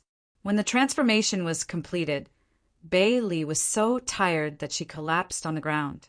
She looked like she needed to eat 5 kilograms of snacks to recover her strength. As for Fu Bao, not only did his memories change, even his appearance had changed drastically. Lu Wu did this for the sake of insurance. Although the heaven realm was unwilling to accept Fu Bao, it was inevitable that accidents would happen if he met an acquaintance again. Before Lu Wu felt that he could compete with the heaven realm, he had to avoid all potential dangers in advance. After everything was done, a brand new life profession mentor who was proficient in formations, runes, and other life profession skills was born. His mind was filled with a huge amount of knowledge.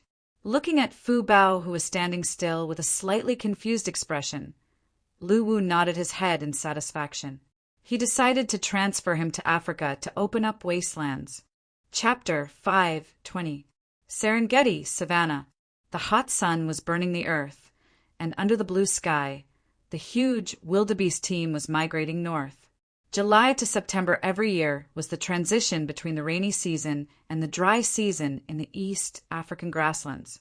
The rainy season in the Serengeti ended, the rain area moved north, the precipitation decreased, and the dry season arrived.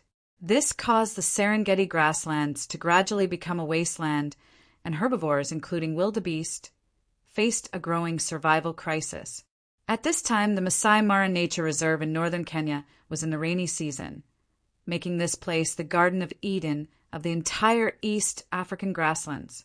During this time, the wildebeest followed the pace of the rain, traveling day and night, avoiding the attacks of many natural enemies. They moved more than 40 kilometers a day, migrating north to the Masai Mara in Kenya, a distance of about 3,000 kilometers. The migration process was very dangerous because they would step on the territory of many fierce beasts. This stage was also the time for all the beasts on the grasslands to hunt. Lions, leopards, hyenas, crocodiles, and so on. These fierce predators were ready to eat and eat during this time. At this time, in a corner of the prairie, nearly 100 wildebeest were running toward the migrating group. Behind them, the pride followed closely, looking for a single wildebeest with bloodthirsty eyes, ready to pounce and launch a fatal blow at any time. Hunting was an instinct for this group of top predators on the prairie, and their hunting skills were repeatedly tempered as they grew up. Because the price of a mistake was starvation, they were very familiar with how to catch prey. While driving the wildebeest group away from the main group, the lioness's eyes were still constantly scanning the wildebeest group, looking at the few small and thin cubs. Compared to the adult wildebeest, the cubs were undoubtedly the best targets to hunt. Moreover, it was not easy to be accidentally injured when hunting cubs. At this time, the hunt began. A lioness suddenly roared, and the other lionesses around the wildebeest group rushed toward the wildebeest group at the same time. As herbivores, the group of wildebeest was actually fully capable of competing with the lions, but they did not have the courage to fight. Facing the lions, they suddenly panicked, and the running formation suddenly collapsed. This was also what the lions wanted to see, and several wildebeest were immediately pounced on by the lionesses. Out of habit, after the lions pounced on their prey, the first target to bite was the wildebeest's throat, which was also a fatal part. At this moment, this scene is being filmed by a camera not far away. As one of the major migratory landscapes on the prairie, many photographers would come here to take photos during this time every year. The thrilling journey of the wildebeest migration could really create a lot of viewership for them. However, this job was also very dangerous. That was because there were too many ferocious predators on the prairie. Even with a lot of protection, one could lose their life if they were not careful. Similarly, high risk brings high returns. Therefore, every year, there would still be many photographers who came to film documentaries or to gather materials. At this moment, the scene of lions hunting wildebeests was the selling point they wanted to see. A few photographers crawling not far away immediately focused on filming the scene of the lions displaying their superb hunting skills. This hunt was very fast-paced. A large number of wildebeest escaped, but 4 wildebeest were killed on the spot. The scene was thrilling, and the cameramen who captured the scene were very excited, because these clips could bring them fame and money. After hunting, the female lions did not eat. Instead, they bit their prey and started to return. As a social animal, lions were different from many other animal groups. Although it was the female lions who went out to hunt, the female lions did not have the right to eat first. The lion guarding the territory was the leader of the pride, and only it had the right to eat first. Only when the lion was full would it be time for the female lions to eat. The rules of eating were very strict. At this moment, although the female lions had hunted 4 wildebeest, and the lion would definitely not be able to finish them, the female lions still chose to bring the food back. This was because, under normal circumstances, the lion would be picky when eating and choose the delicious parts to eat. Unless there was a shortage of food, the lion would definitely satisfy his taste first. Therefore, the lion had the right to eat first for these four wildebeest. He had a harem of 3,000 beauties and even sent them out to work to support himself. In this aspect, the lion performed brilliantly. He was like a fighter jet among scumbags. Of course, in reality, the lion also had a heavy responsibility.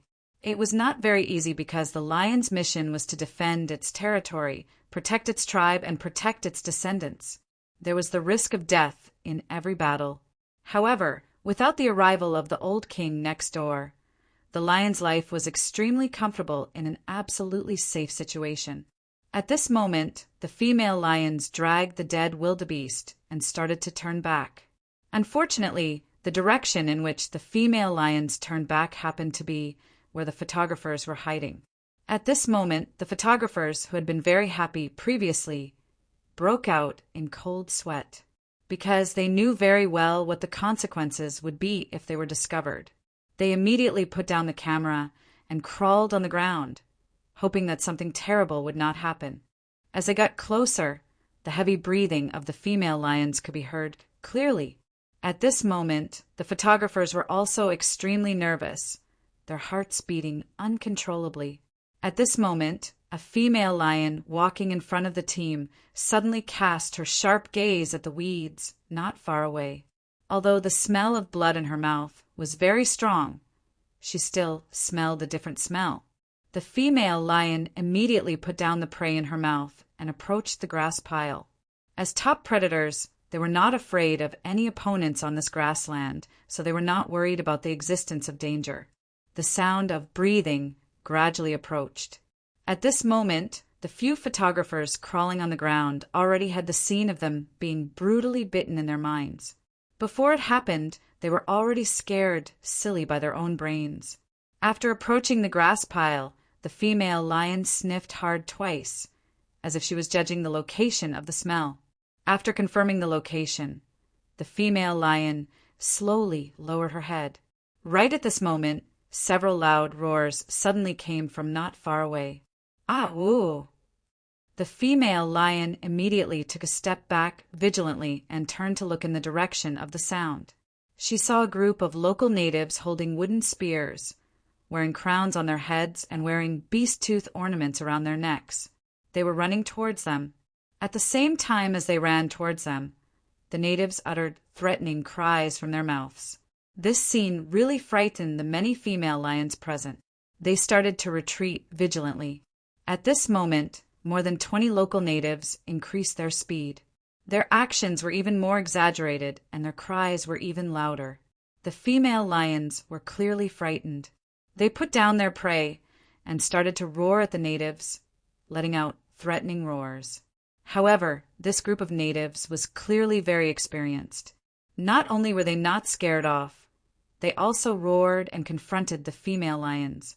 Snatching food from the lion/s mouth was a dangerous action that the local natives often did.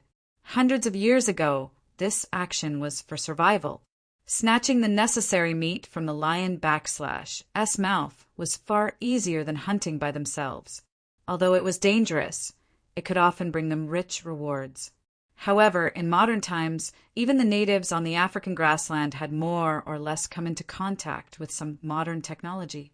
Their source of food was no longer single. Snatching food from the lion/s mouth was more like a tribal culture and a symbol of warriors. During the Great Migration season, it was also the time for the native tribes to prove their courage. They would form their own teams and perform the scene of their ancestors playing against ferocious beasts hundreds of years ago. This was to prove their courage and also a culture to worship their ancestors. This was just like how even now, many African cannibal tribes still had the behavior of eating humans, but they had actually given up on eating real humans. Instead, they ate plants that were made into human shapes to continue an ancient legacy. At this moment, more than 20 tribal men raised their spears and continued to provoke the female lions. They were betting that the female lions did not dare to resist and did not really want to fight the female lions, because if they really fought, they would definitely die. After a series of roars and deterrents, as the distance closed, the natives lined up and slowed down. The female lions were still retreating, clearly unwilling to abandon their food and leave. The natives' footsteps were very firm, suppressing the female lions in terms of aura.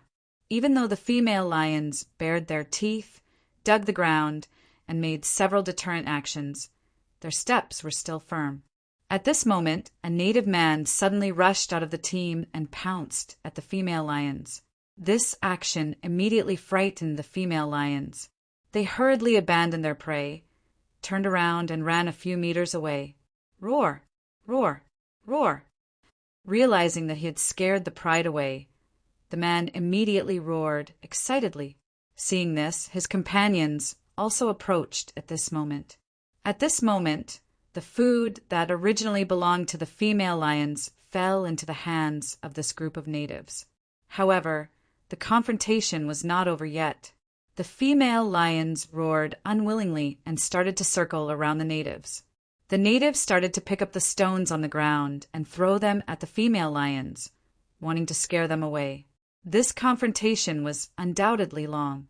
The female lions were very unfamiliar with humans, and this kind of creature was not on their prey list.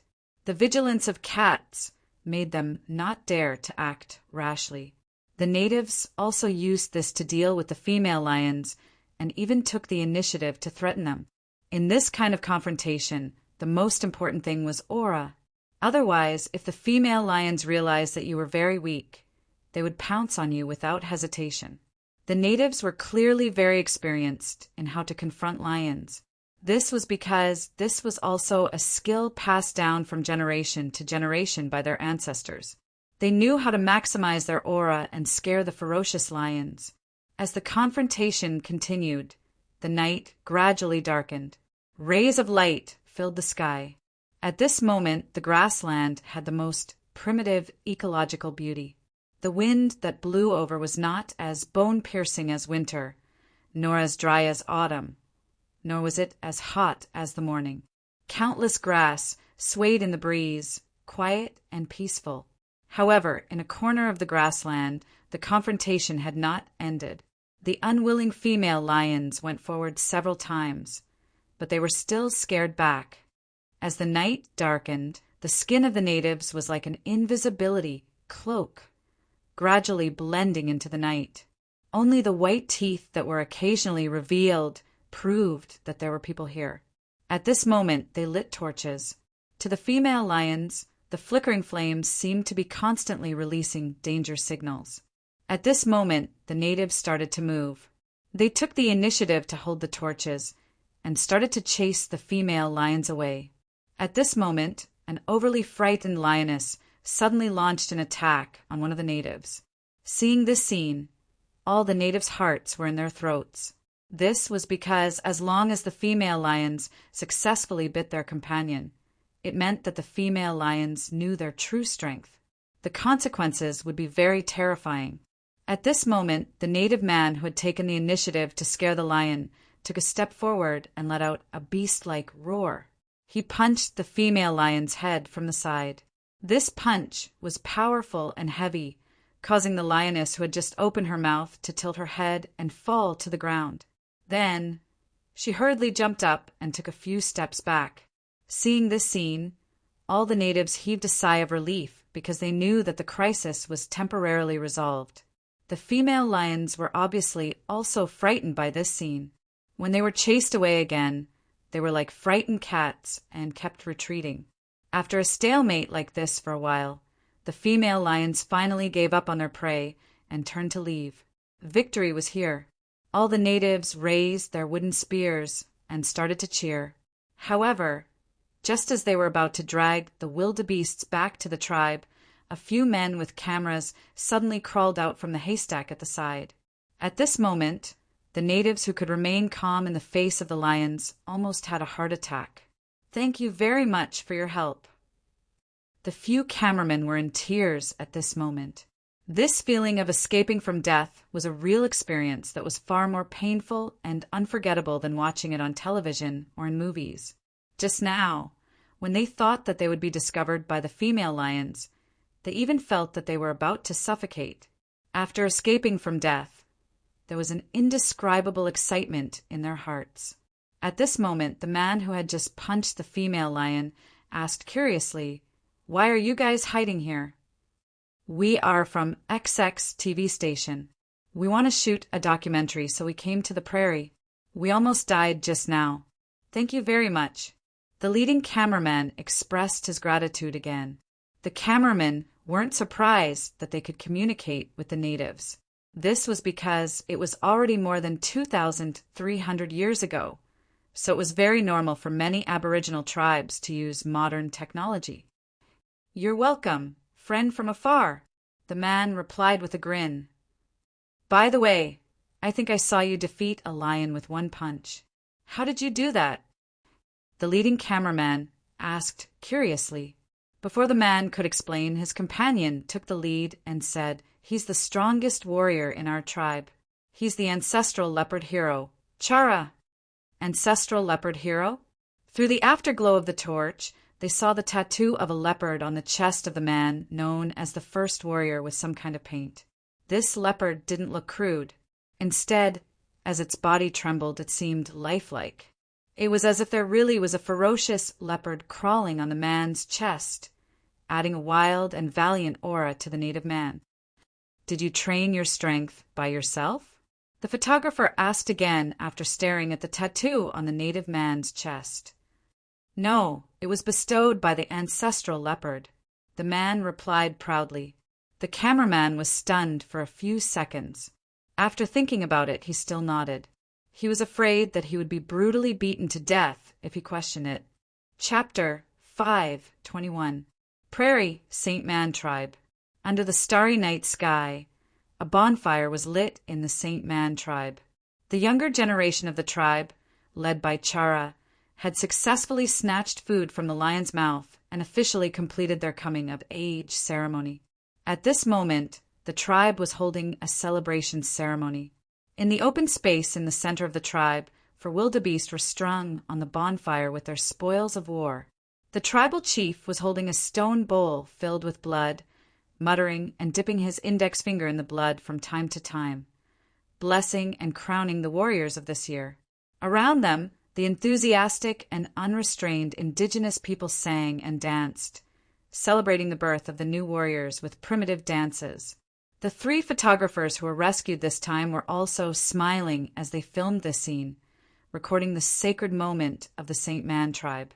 The coming-of-age ceremony continued, and the last one to receive the blessing of the chief was the ancestral leopard warrior, Chara. The chief walked in front of him, and Chara immediately lowered his head, waiting for the blessing. The chief dipped his index finger in the stone bowl and drew a circle on Chara's forehead, then turned to the surroundings and shouted, "The last blessing to the youngest ancestral leopard warrior of the Saint Man tribe, and also the strongest warrior of the Saint Man tribe, Chara!"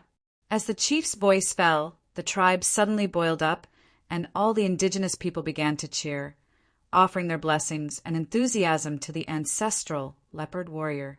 At this moment, the faces of the 3 photographers also showed a smile. In this new era, it was very valuable to see such an ancient ceremony. The Saint Man tribe's carnival also began at this moment.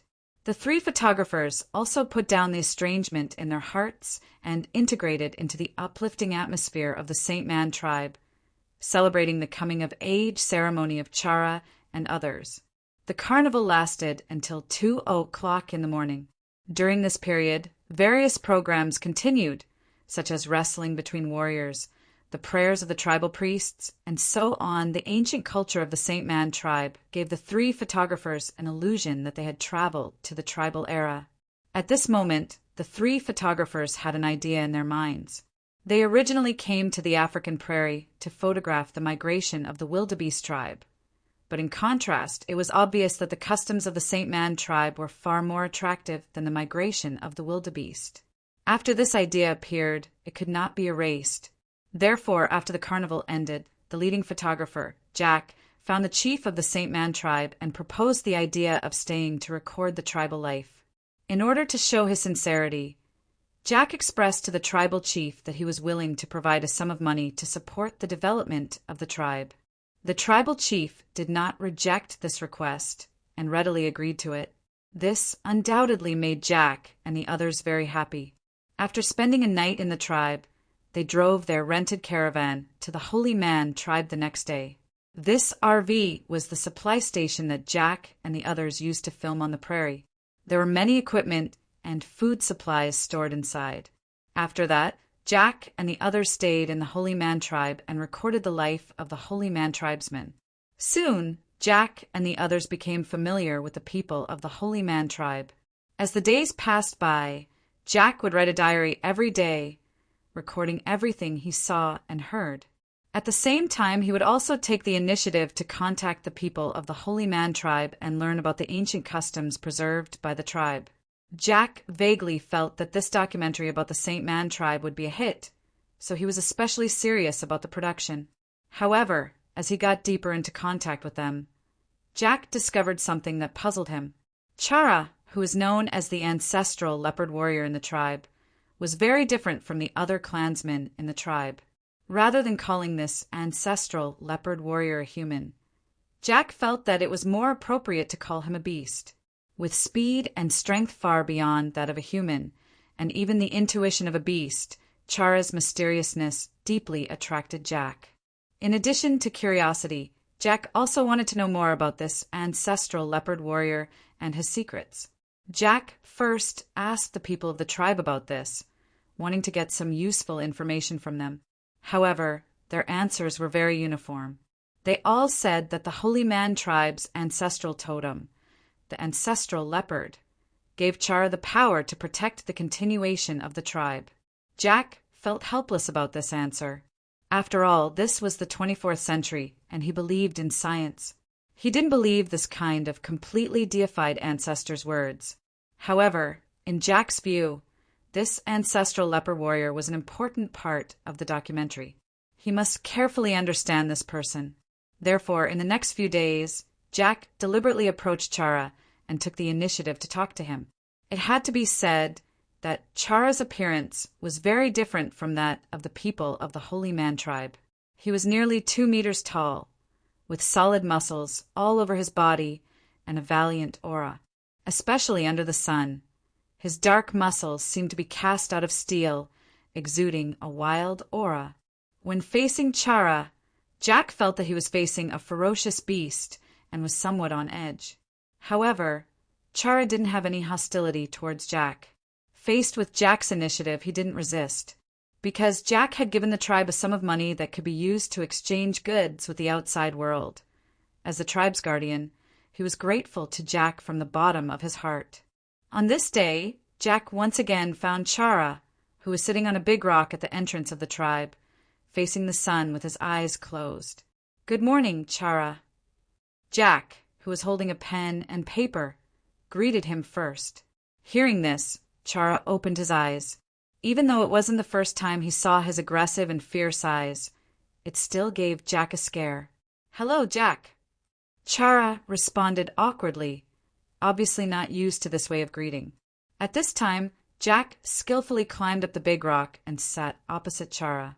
"Chara, today I want to know about the situation of your ancestral totem, ancestral leopard. Is it convenient for you to talk to me?" Chara didn't answer and just nodded. He had long been used to Jack's daily harassment. During this period of time, Jack would basically interview him for about an hour every day.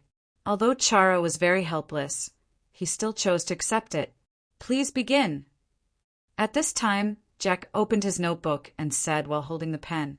Chara nodded. "The ancestral leopard is the totem of our tribe and also the guardian of our tribe when it was founded. It was also because of the existence of the ancestral leopard that the weak Holy Man tribe was able to flourish and gradually strengthen on this prairie." Swish, swish, swish. After Jack recorded what Chara said, he raised his head and asked, "I would like to ask, is the ancestral leopard a kind of ancient creature?"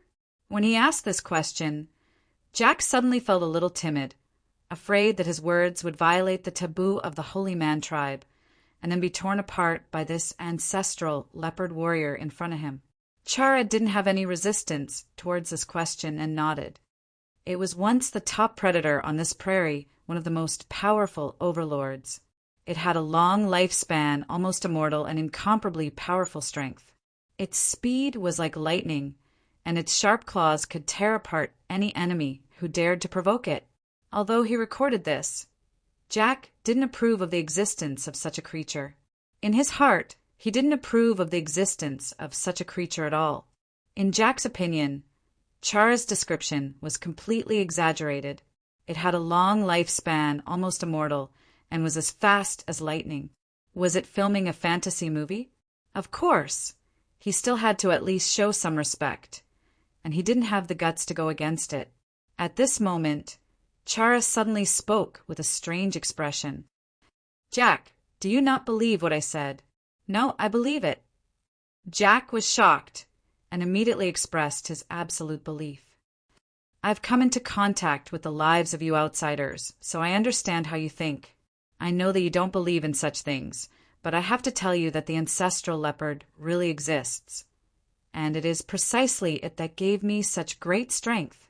Looking at Chara's solemn expression, Jack felt ashamed. After thinking for a while, he gritted his teeth and asked, "Chara, before coming to the prairie, I learned about this prairie. In the existing information, there is no record of a creature like the ancestral leopard at all. Neither fossils nor traces of its existence have been found." As he said this, Jack leaned back, preparing to be beaten. However, at this moment, Chara sighed. "There is only one ancestral leopard, so you naturally can't find its fossil. Moreover, the ancestral leopard only abandoned its body, and the real one still exists in our tribe." These words made Jack a little dumbfounded. What does it mean by abandoning its body but still living? As if seeing through Jack's doubts, Chara continued, "According to the stories passed down from generation to generation in the Holy Man tribe, the ancestral leopard began to age little by little because of the changes in the world. In the end, the ancestral leopard told my ancestors that its body could no longer absorb nutrients from the outside world to support the operation of its body. Therefore, the ancestral leopard chose to abandon its body and continue to stay in the Holy Man tribe in the form of a soul." "What do you mean?" "The ancestral leopard is still in the tribe." Thinking of this, Jack hurriedly asked. "Yes," Chara said without hesitation. "Where is it? Can you take me to see it?" Jack's curiosity was immediately overflowing. In this line of work, he was extremely sensitive to any selling point. If he could discover a new species because of this, his name would go down in history. Although he did not believe in the theory of abandoning the body to live in the form of a soul, such a legend was a selling point. It would be perfect if he could find the remains of an ancient creature that he had never seen before. No, the ancestral leopard is a sacred guardian. Only the warriors of the Holy Man tribe, who are recognized by it, can see it. Chara immediately refused Jack's request. This undoubtedly made Jack feel very disappointed. Saying such incredible things, but not letting him see it, it was simply whetting his appetite. Of course, the ancestral leopard that Jack thought should be the remains of an animal. As for the fact that the soul was still alive, it was completely a belief created by the Holy Man tribe's own imagination and deification. However, Chara's strength was really inconceivable to him. Lifting a boulder with one hand, running faster than a cheetah, all these abilities that exceeded the limits of the human body made Jack feel that Chara should be a genetic mutation and had nothing to do with the ancestral leopard. It was precisely because of this that the Holy Man tribe recognized Chara as the ancestral leopard warrior. For things that he did not understand, Jack felt that he had more or less understood the truth. As if seeing that Jack did not believe it, Chara suddenly said, "Jack, if one day the world we live in is destroyed, leaving only a few thousand people alive, and these survivors form a tribe, when their descendants are born, all the technology in the world has disappeared. However, these people who survived the technological era will tell their descendants about the technological world before it was destroyed, such as the planes that could soar in the sky like birds and the steel ships that could sail in the sea. Although they have not seen it, their descendants will believe what their parents have said. However, it will be passed down from generation to generation. After thousands of years, the descendants will inevitably no longer believe these things because they have not seen it. Moreover, they will feel that all of this is the imagination of their ancestors, thinking that it is impossible for there to be a steel plane that can fly in the sky, right? Hearing this, Jack was stunned. He could not refute these words, and he did not expect Chara to say such profound words. Jack thought for a moment and was about to answer when his cell phone rang. Jack immediately took out his cell phone from his pocket and glanced at the text message. Jack, Battle Africa has finally started. End your documentary journey as soon as possible. Haha, I will start my battle first, waiting for you to come back. Seeing this text message, Jack was pleasantly surprised. As a photographer based in Africa, there are few pleasures in life, and gaming was one of them. In the game, the one that he looked forward to the most was undoubtedly Battle Online. Although this game had not been released to the African region, its popularity was unstoppable in Africa. On major game video portals, exciting game video clips and battle highlights were extremely popular. Coupled with the unlimited freedom of the world structure and so on, all these deeply attracted a game enthusiast like him. However, Battle Online had never thought of opening the server, and he was in the African region, so he could only wait bitterly. From time to time, he would go to the forums of other servers to vent his anger by scolding BattleDog's official discrimination against Africa. At this moment, seeing this message, Jack was shocked. Superhuman abilities, a bizarre and dazzling world, and a 100% realistic game world were more attractive to him than this prairie. Thinking of this, Jack's face revealed a smile. Now that the Wi-Fi network had global coverage, even here he could experience the charm of battle for the first time. This was because he had brought his virtual reality helmet, and it was lying quietly in the limousine. Chapter 5:22. Chara, let's end our conversation here. I still have something to do. See you tomorrow. Thinking of this, Jack closed his notebook and said with a smile. Chara nodded. He felt very helpless towards Jack. He had been in contact with the outside world and knew that the people outside did not believe in the so-called totems and gods. They always liked to use science to explain everything. Although there was nothing wrong with this, after all, this was the era of science and technology. As he said before, future generations would not believe things that they had not seen before. And the era that Ancestral Leopard lived in was the mythological era, passed down from generation to generation. Those who did not see all this would naturally not believe it, and no matter how they tried to explain it, it would be useless. Moreover, he could not bring Jack to meet Ancestral Leopard. Verbal descriptions were not convincing at all. In the following 2 days, what surprised Chara was that Jack didn't come to interview her again. This seemed slightly unusual. Of course, without any harassment, Chara was happy to have peace and quiet, and her days returned to normal. In the morning, he faced the sun and breathed in and out, feeling the power of the sun. At night, he faced the moon and absorbed the power of the moon, continuously solidifying his ancestral leopard totem. This was the method the ancestral leopard had given him to become stronger. He relied on the purest power of the sun and moon to strengthen his body. According to ancestral leopard, the world was once filled with a large amount of energy that was purer than the essence of the sun and moon. However, this kind of energy was decreasing day by day, and ancestral leopard did not have this kind of energy. Just relying on the essence of the sun and moon could not sustain the consumption of his powerful physical body, so he chose to abandon his physical body.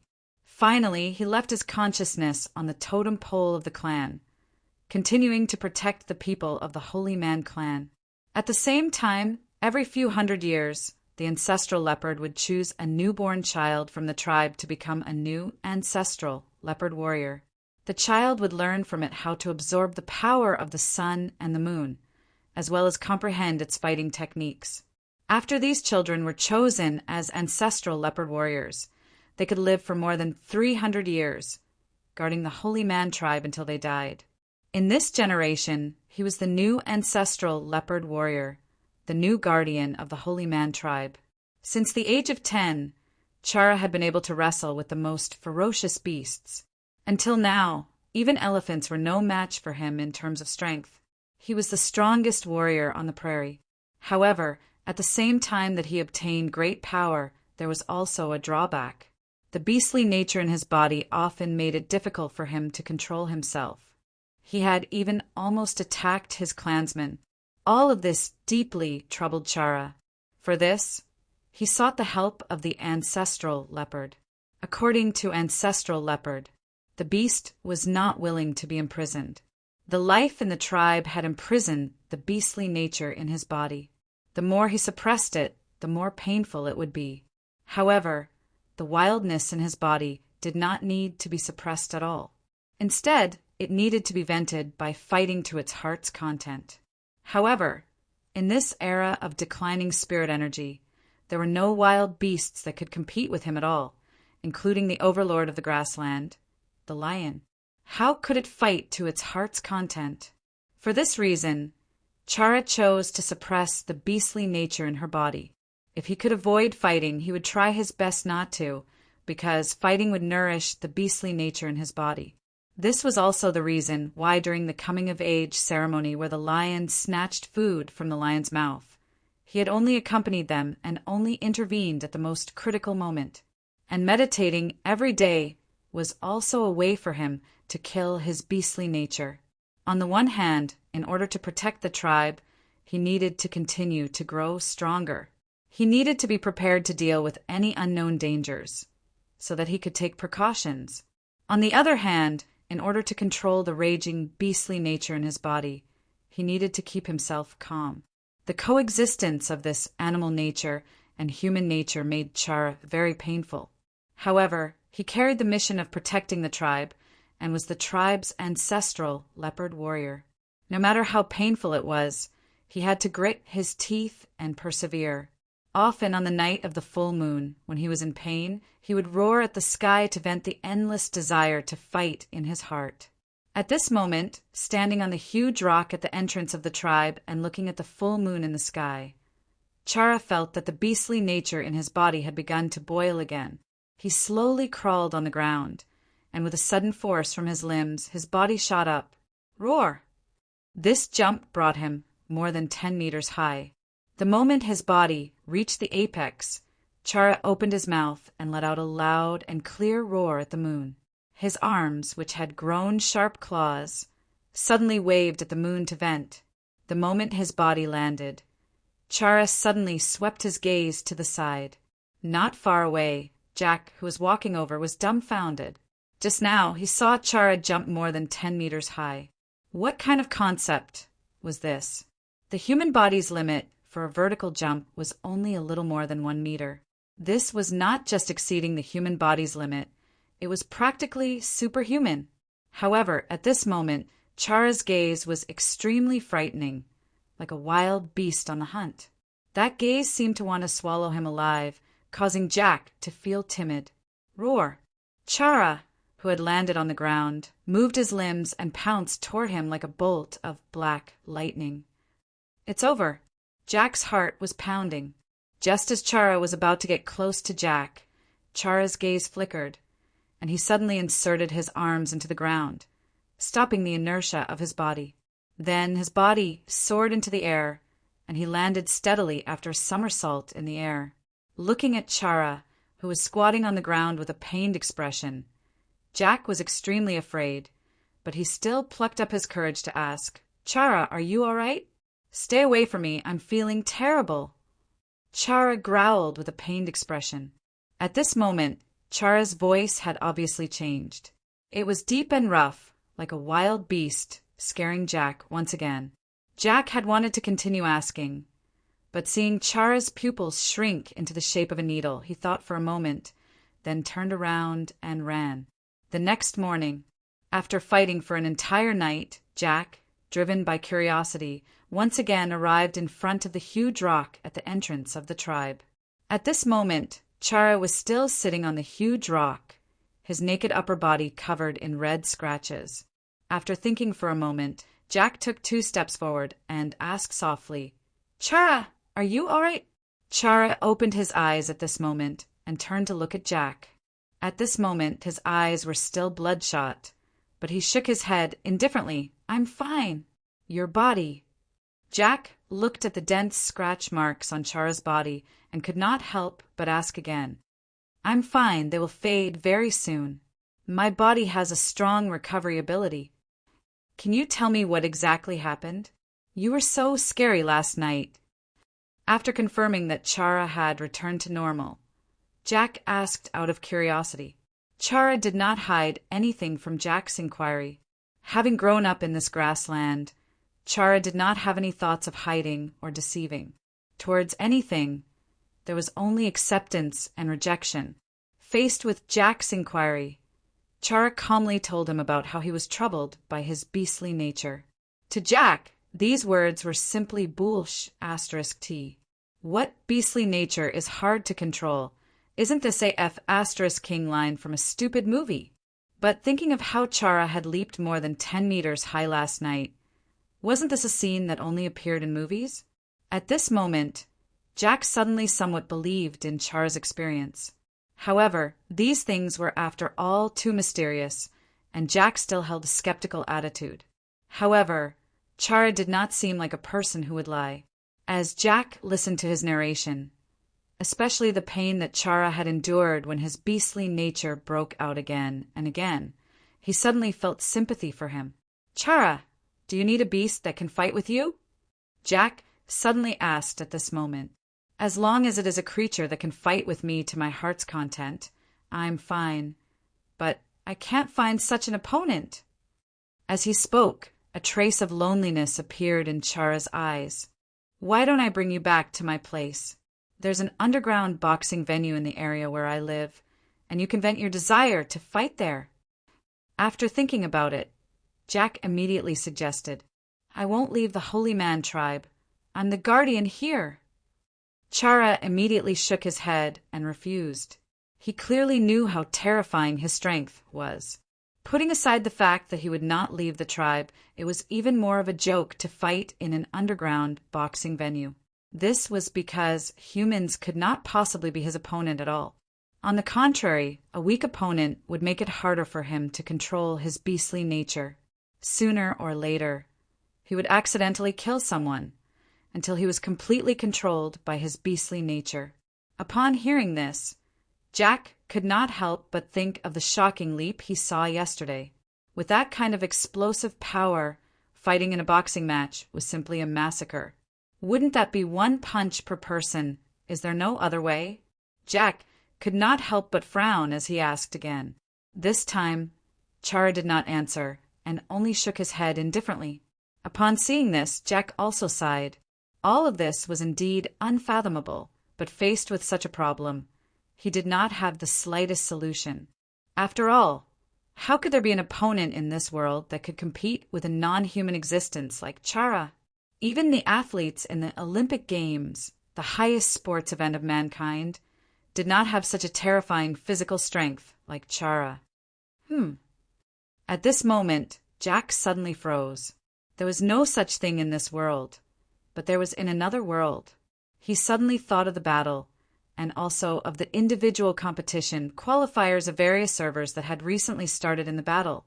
There was a 100% degree of realism in the battle, and there was no difference from reality. In that world, Chara could completely fight to his heart's content and freely release his beastly nature. "Chara, I think I have a way to help you." Upon hearing this, Chara immediately shook his head. With regards to Jack's good intentions, he could only say that he appreciated it. Otherwise, he was really afraid that Jack's courting death would evoke the beastly nature in his body, and he would lose control and kill Jack. "Chara, come with me. I'll bring you to a place that can definitely help you." Jack shouted excitedly again. "I will not leave the Holy Man tribe." Chara firmly rejected Jack's good intentions once again. "You don't have to leave. It's the limousine that I parked in your tribe. It's right there." Realizing that Chara seemed to have misunderstood something, Jack hurriedly explained. This limousine was also where Jack and the other two photographers lived every day. Chara was not unfamiliar with this limousine, but he did not understand what releasing his beastly nature had to do with the limousine. "Come with me. I won't lie to you. Do you know about the battle? 2 days ago, the non-server was just opened, and it's a 100% degree of realism world. That place can definitely help you."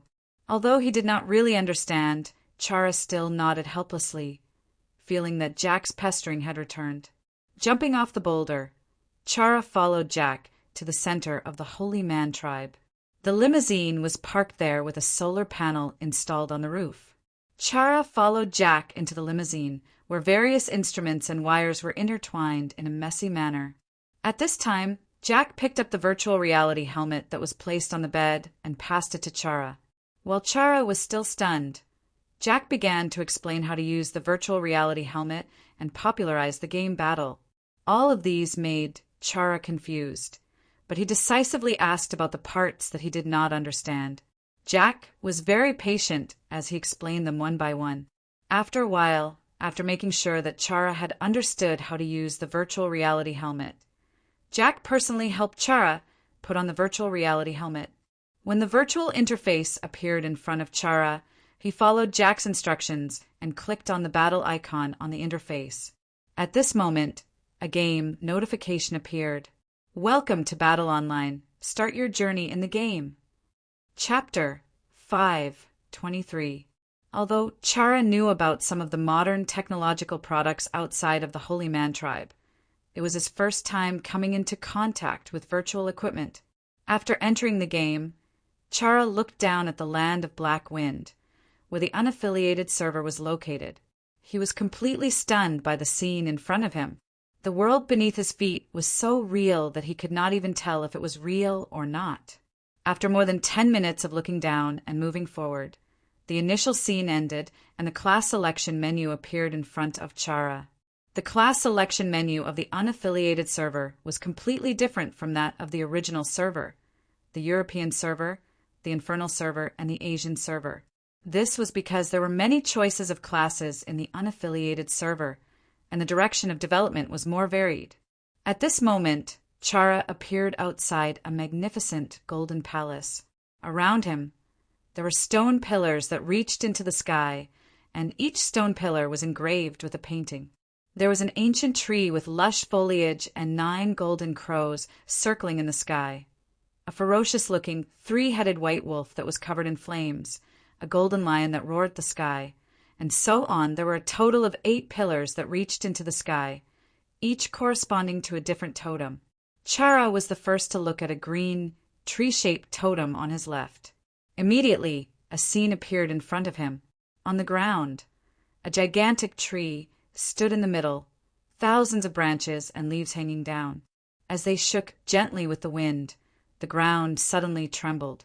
A vast and ancient aura rushed toward him, as if this tree had been standing here for a long time, weathered by the wind and frost of time. At the top of the tree, 9 golden crows were circling with their wings spread, their long golden tails like ribbons. They looked unusually handsome, adding a holy aura to this ancient tree. At this moment, information about this ancient tree appeared. Bronze God Tree Totem. Totem information. Nature Totem. Players who choose this totem as their faith will follow the path of nature as their main growth direction. Totem characteristics: 5 self-healing, support, control, summoning, healing.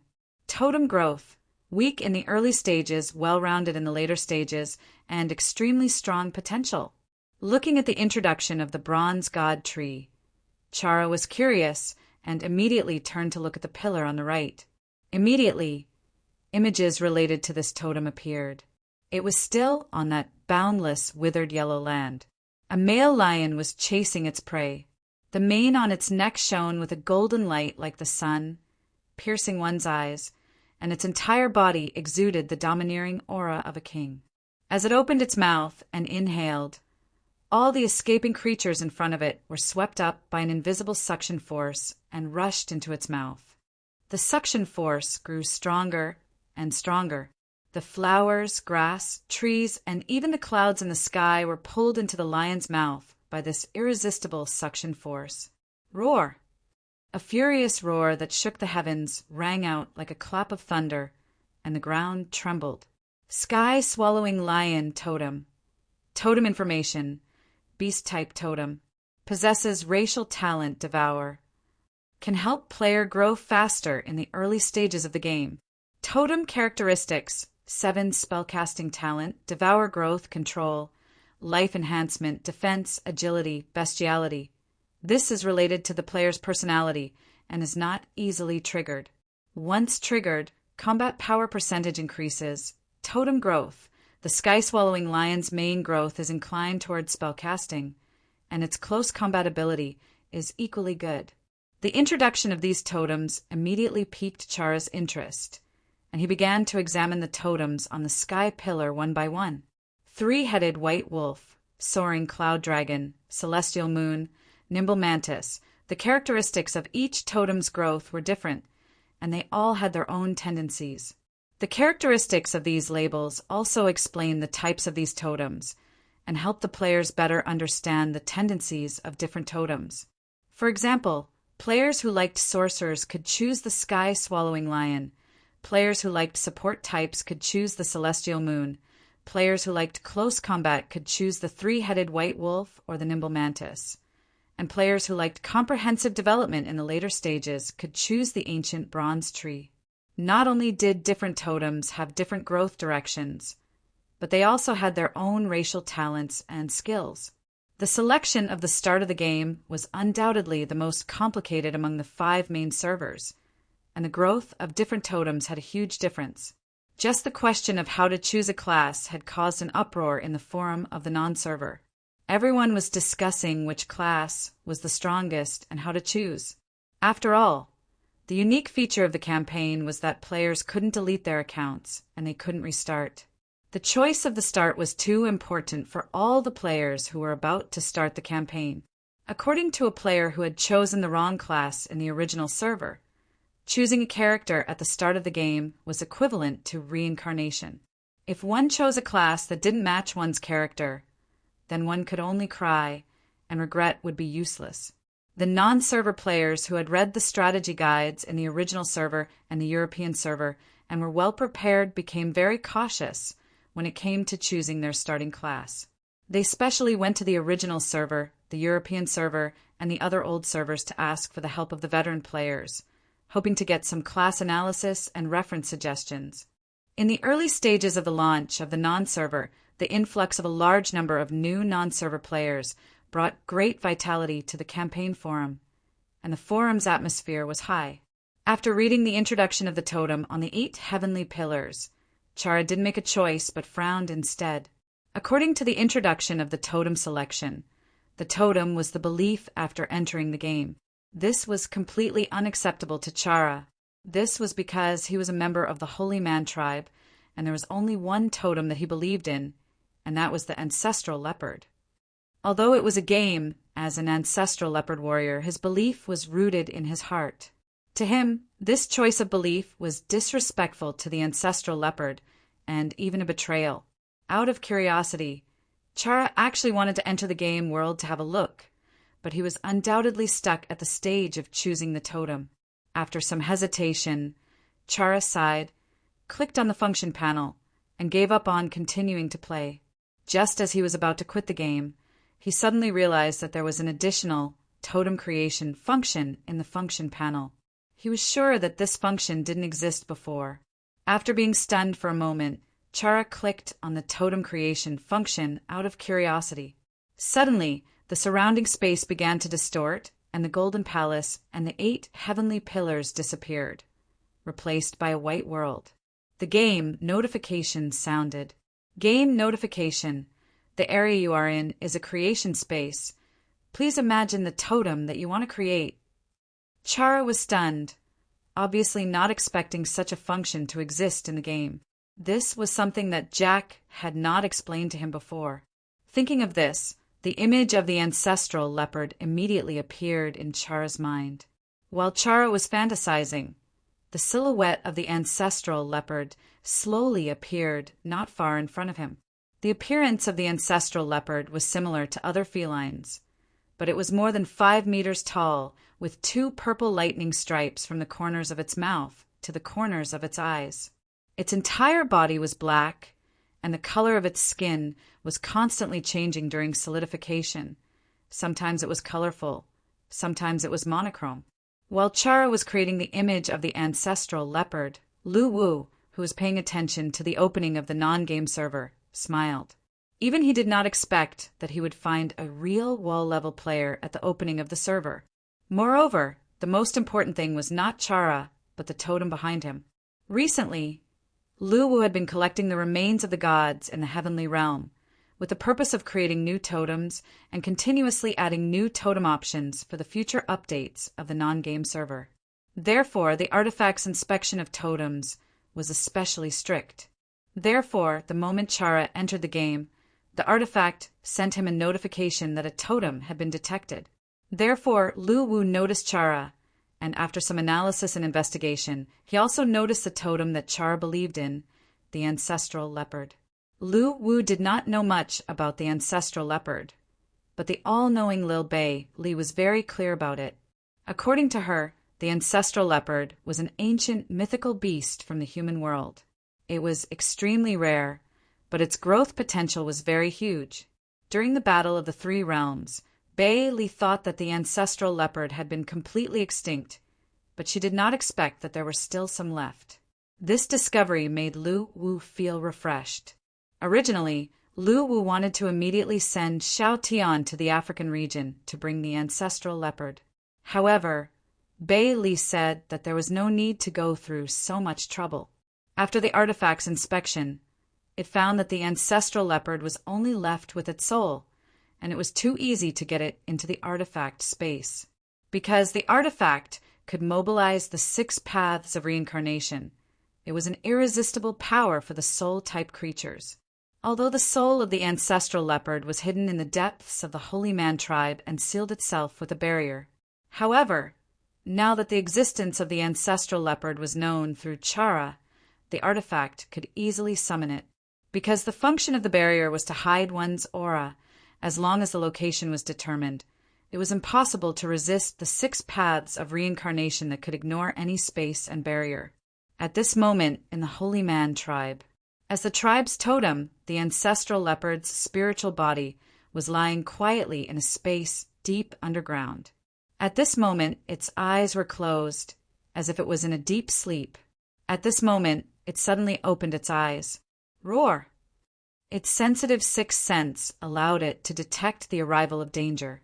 This aura was strange yet familiar, and it could not help but tremble. 6 paths of reincarnation. When it confirmed that the aura came from the 6 paths of reincarnation, the ancestral leopard suddenly panicked. It hid here to avoid the detection of the 6 paths of reincarnation and be pulled into reincarnation. However, it did not expect the 6 paths of reincarnation to directly sense its existence. If it was pulled into the 6 paths of reincarnation and started the path of reincarnation, it knew what would happen to it. During the War of the Three Realms, it was just born, but it did not participate in the War of the Three Realms. Instead, it was turned into an egg by its parents and buried in the ground, sleeping for a long time. However, it still knew about the War of the Three Realms because its parents left it a memory inheritance. The ancestral leopard was a force of the human world. If it entered the 6 paths of reincarnation and was discovered by the heavenly forces that monitored the Three Realms, it would have no chance of survival, let alone reincarnation. Although the probability of being discovered was not high, it did not dare to take the risk. However, it did not expect that after hiding for so many years, this moment still came. At this time, a black light spot appeared in front of the ancestral leopard. This light spot kept rotating and expanding, and in the blink of an eye, It became as big as the ancestral leopard. A huge suction force came from it. The ancestral leopard roared unwillingly, trying to resist this suction force. However, even if it used all its strength, it still could not resist and was instantly pulled in. At this moment, there was only one thought in the ancestral leopard's mind: it's finished. The inheritance left in its mind told it that after the War of the Three Realms, the remaining people of the human world chose to go to the outer realm. It was not that they were afraid of death, but they were afraid of being tortured by the heavenly realm after death, unable to rise again, because what the heavenly realm feared the most was always the power of the human world. They could tacitly tolerate the existence of the Een realm, which was far less powerful than the human world, but they would mercilessly strangle all the powers of the human world. As a species that had existed since the peak of the human world, it was also one of the powers that belonged to the human world. The ancestral leopard knew that it had entered the 6 paths of reincarnation, and its life and death were unpredictable. Thinking of this, the ancestral leopard struggled and resisted unwillingly. It let out a mournful howl, trying to get rid of the power from the 6 paths of reincarnation. "Stop howling, it's so noisy. Be quiet." At this time a voice was heard. At the same time, the ancestral leopard suddenly felt the restraint on its body's surface disappear, and then found itself in an unfamiliar space. Not far away, Lu Wu and Bei Li were looking at it with disdain, especially the little one, who was covering her ears. The ancestral leopard was stunned. "This is not the 6 paths of reincarnation. Don't worry, this is not the bus to the 6 paths of reincarnation. You're taking the non-service bus to Battle Online. Have a good journey. This is the transit station." Lu Wu said with a smile. The ancestral leopard was even more confused. Chapter 5:24. Looking at Lu Wu's smiling face, ancestral leopard recovered from its state of panic and fell into confusion. In its inherited memory, there was a very detailed explanation of the aura of the 6 paths of reincarnation. Therefore, it was sure that the passage that it had just entered led to the 6 paths of reincarnation. However, it did not enter the 6 paths of reincarnation. Instead, it appeared in this strange space. Ancestral leopard was obviously puzzled.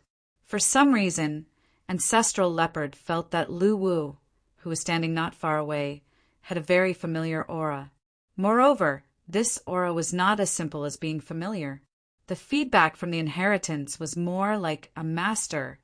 An elder, ancestral leopard, who could not figure out the reason, was stunned. Its originally fierce face looked adorable. "Big cat, look, this cat is bigger than you. Go and shake its paw." Bei Li pointed at ancestral leopard and urged it with a serious face. Lu Wu, who was originally smiling, suddenly darkened his face. The veins on his forehead were throbbing. "Who are you?" Ancestral leopard asked with a vigilant look. "We are not enemies, but friends. Don't worry, I won't do anything to harm you." Lu Wu turned to look at ancestral leopard and said. His attitude towards ancestral leopard was completely different from how he treated the talisman treasure. Ancestral leopard was the power of the human world. They were originally from the same source. Ancestral leopard had never betrayed the human world. It had only been hiding in the human world to survive. If it weren't for the artifact detecting Char this time, it was obvious that this ancestral leopard could have continued to live like a crouching demon, hiding until the end of time and the changes of the 3 worlds. In any case, ancestral leopard's bloodline had sacrificed too much for the human world. Lu Wu would naturally treat their descendants well. Thinking of this, Lu Wu said, "Ancestral leopard, I will tell you something now. However, after knowing everything, I must brand some taboos in your soul. It's not that I don't trust you, but for safety's sake, I can't afford to take the risk. But don't worry, I will never harm you." Facing ancestral leopard, Lu Wu said his name. Even Tonghua and the others did not have such treatment. Until now, Tonghua and the others did not know Lu Wu's name. After learning from Bei Li about the story of ancestral leopards' bloodline dying in battle for the continuation of the human world, Lu Wu was full of respect for ancestral leopard. Now that he saw that there were still descendants of ancestral leopard, Lu Wu naturally wanted to treat them well. Can I not listen? Ancestral leopard looked at Lu Wu in shock. Lu Wu was speechless. How could this stupid leopard be so honest? The veins on Lu Wu's forehead bulged again as he looked at Bei Li, who was covering her mouth and laughing. Are you going to hide in the African savannah forever? How long do you want to be buried underground? Lu Wu asked impatiently. I don't have a choice. I also want to go out and run, but it's too dangerous. Besides, I'm just a soul now. I don't have much power to protect myself. Ancestral leopard said gloomily. That's why I'm giving you a good place to go. It can even help you recover your physical body. Lu Wu immediately threw out his bait. Can I not go? Ancestral leopard continued to whisper. Look, what a straightforward big cat. Since we can't use the soft approach, let's use the hard approach. Once it knows the benefits, it'll change its mind. Bei Li looked at Lu Wu and instigated. Lu Wu could not help but roll his eyes. Stupid leopard, I'm also a human. We're on the same side. Why would I lie to you? You're a human cultivator? Which faction are you from? Ancestral leopard was curious when he heard that. Looking at Lu Wu, the various cultivation factions of the human race that were described in the inheritance appeared in his mind. The way of the human emperor, Bei Li said with a smug face. She could not help but put her hands on her waist. The human emperor, ancestral leopard, was stunned. He was obviously shocked. However, he could not help but grit his teeth, feeling that he had been deceived. At this moment, Lu Wu's hair was slowly soaked in gold.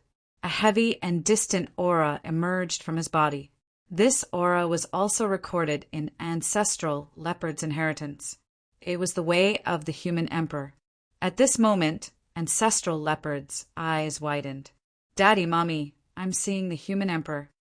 Stupid leopard, do you believe me now? Lu Wu said impatiently. Ancestral leopard did not answer this time. He knelt on the ground and lowered his body slowly. He lowered his head at Lu Wu. What are you doing? Lu Wu was shocked. The descendants of the human emperor are the rulers of the human world. Since you've inherited the way of the human emperor, you're the ruler of the human world. Ancestral leopard said in a deep voice. You're welcome, you're welcome. Lu Wu scratched his head in embarrassment. He felt a little embarrassed. Bei Li could not help but roll her eyes. She looked at Lu Wu with disdain. I agree to any decision you make. My ancestral leopard bloodline was originally working for the Shaoyi human sovereign. Now that the human sovereign is gone, you are the new human sovereign. Ancestral leopard spoke again. Looking at ancestral leopard who was kneeling on the ground, Lu Wu felt embarrassed. Moreover, he did not have any intention of becoming the human emperor. He just wanted to be a boss behind the scenes. Get up. I'll tell you about the current situation and your upcoming mission. Lu Wu nodded and gestured for ancestral leopard to get up. Ancestral leopard immediately got up. However, this time, the way it looked at Lu Wu was completely different. It became very respectful. The memory inheritance of his parents made him know how honorable Lu Wu, who cultivated the way of the human emperor, was. In ancient times, he was the leader of the entire human world. The descendants of ancestral leopard were just one of the many forces that followed the human emperor. Next, Lu Wu began to explain his plan to ancestral leopard. During the process, he used the artifact to input some information and introduction about the artifact into ancestral leopard's mind. All of this stunned ancestral leopard. However, when it heard that Lu Wu wanted to counterattack the heaven realm, ancestral leopard's eyes suddenly lit up. In the memory inheritance, its parents and clansmen were killed by the gods of the heaven realm. How could it forget such hatred? Originally, It thought that the glory of the human world had long ended. Under the strict blockade of the heaven realm, the human world had no chance of making a comeback, and revenge was even more hopeless. However, Lu Wu's appearance changed its perception. It also let it know that the opportunity to counterattack the heaven realm had come. The fighting spirit in its heart was instantly ignited. Ancestral Leopard's eyes became bright and lively. Then Lu Wu explained the problems related to the non-submission and the matter of letting Ancestral Leopard become the totem of the non-submission. Ancestral Leopard was stunned when it knew that it was going to the Xianfeng region, which meant becoming the totem of the non-submission. However, it did not have any objection to this decision, especially when it knew that it was the totem of Chara. Because it was the totem of Chara, it was its god. After that, Ancestral Leopard accepted Bei Li's soul imprint. However, it did not resist at all. There was no conflict in its heart. Instead, a high fighting spirit was ignited in its originally lonely heart. After everything was settled, Ancestral Leopard officially became one of Lu Wu's people. However, Lu Wu also thought of a problem. That was the growth of Ancestral Leopard. The growth mode of the totem was to grow together with the players and complement each other. Currently, the 8 totems of the non-submission had their own corresponding groups of players. However, Ancestral Leopard was obviously not one of the 8 totems. If it only depended on Chara, the growth speed was undoubtedly too slow. Thinking of this, Lu Wu habitually looked at Bailey. It's time to live off a woman. Seeing Lu Wu's gaze, Bailey knew what Lu Wu was thinking. She nodded. There are 2 ways. The server has just opened, so we can add another totem directly. Anyway, there are still a lot of players who are struggling with the choice of totem. The second way is to let Ancestral Leopard become a totem and an NPC at the same time. Let it trade with the players and earn soul coins. While relying on Chara's feedback to grow, it can also use its soul power to cultivate. Hearing this, Lu Wu nodded and looked at Ancestral Leopard. Stupid Leopard, which one do you want? Ancestral Leopard fell into deep thought. After a while, Ancestral Leopard raised its head. Which one has the greater growth potential? Both are very great. The growth of the totem can be said to be complementary growth. The potential of the players in the future is unlimited. Becoming a totem can also cultivate to become a god or even a higher life form. If it's the growth of soul power, the process is more difficult. You need to operate it to earn soul coins. However, your mind has the ancestral knowledge, so it is not a big problem for you. The biggest advantage of this choice is freedom. Hearing what Bailey said, Ancestral Leopard originally wanted to choose to become a totem. However, when he heard the word freedom, he could not help but be stunned, because in reality it had lost its freedom for too long. It had been sealed under the Holy Man tribe. Ancestral Leopard even thought that it had no hope of getting out in this lifetime. At this moment, when it suddenly heard the word freedom, it could not help but feel touched. Thinking of this, it nodded hard. I choose freedom. Very well, you will be the first NPC in the non-server. Oh yes, I will send you the techniques of earning soul coins from other NPCs. You can take a look. Lu Wu nodded immediately. I will lead the non-server players to grow and become your most loyal guard. Ancestral Leopard lowered its head to Lu Wu with a solemn expression. Lu Wu nodded indifferently. At this moment, he suddenly felt that the burden on his shoulders had become heavier. However, the fighting spirit in his heart was slowly ignited. All right, now it's time to send you to the non-server. Lu Wu looked at Ancestral Leopard and said, My lord, I am ready. Hearing this, Lu Wu waved his hand and drew a space tunnel. Ancestral Leopard saw this and took the initiative to jump into it. It chose to trust and be loyal to Lu Wu, who cultivated the Emperor path unconditionally. Meeting Lu Wu this time, its heart was burning with the flame of revenge against the heavenly realm. In the space created by the totem, after imagining the form of Ancestral Leopard, Chara was dumbfounded, because not far in front of it, there was a creature that looked exactly like ancestral leopard. This was too real, wasn't it? Was technology already so advanced now? However, what troubled Chara was what to do next after creating the form.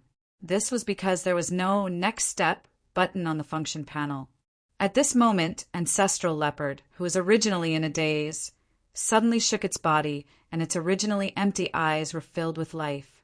Chara, who saw this scene, suddenly opened its eyes wide. This is too real.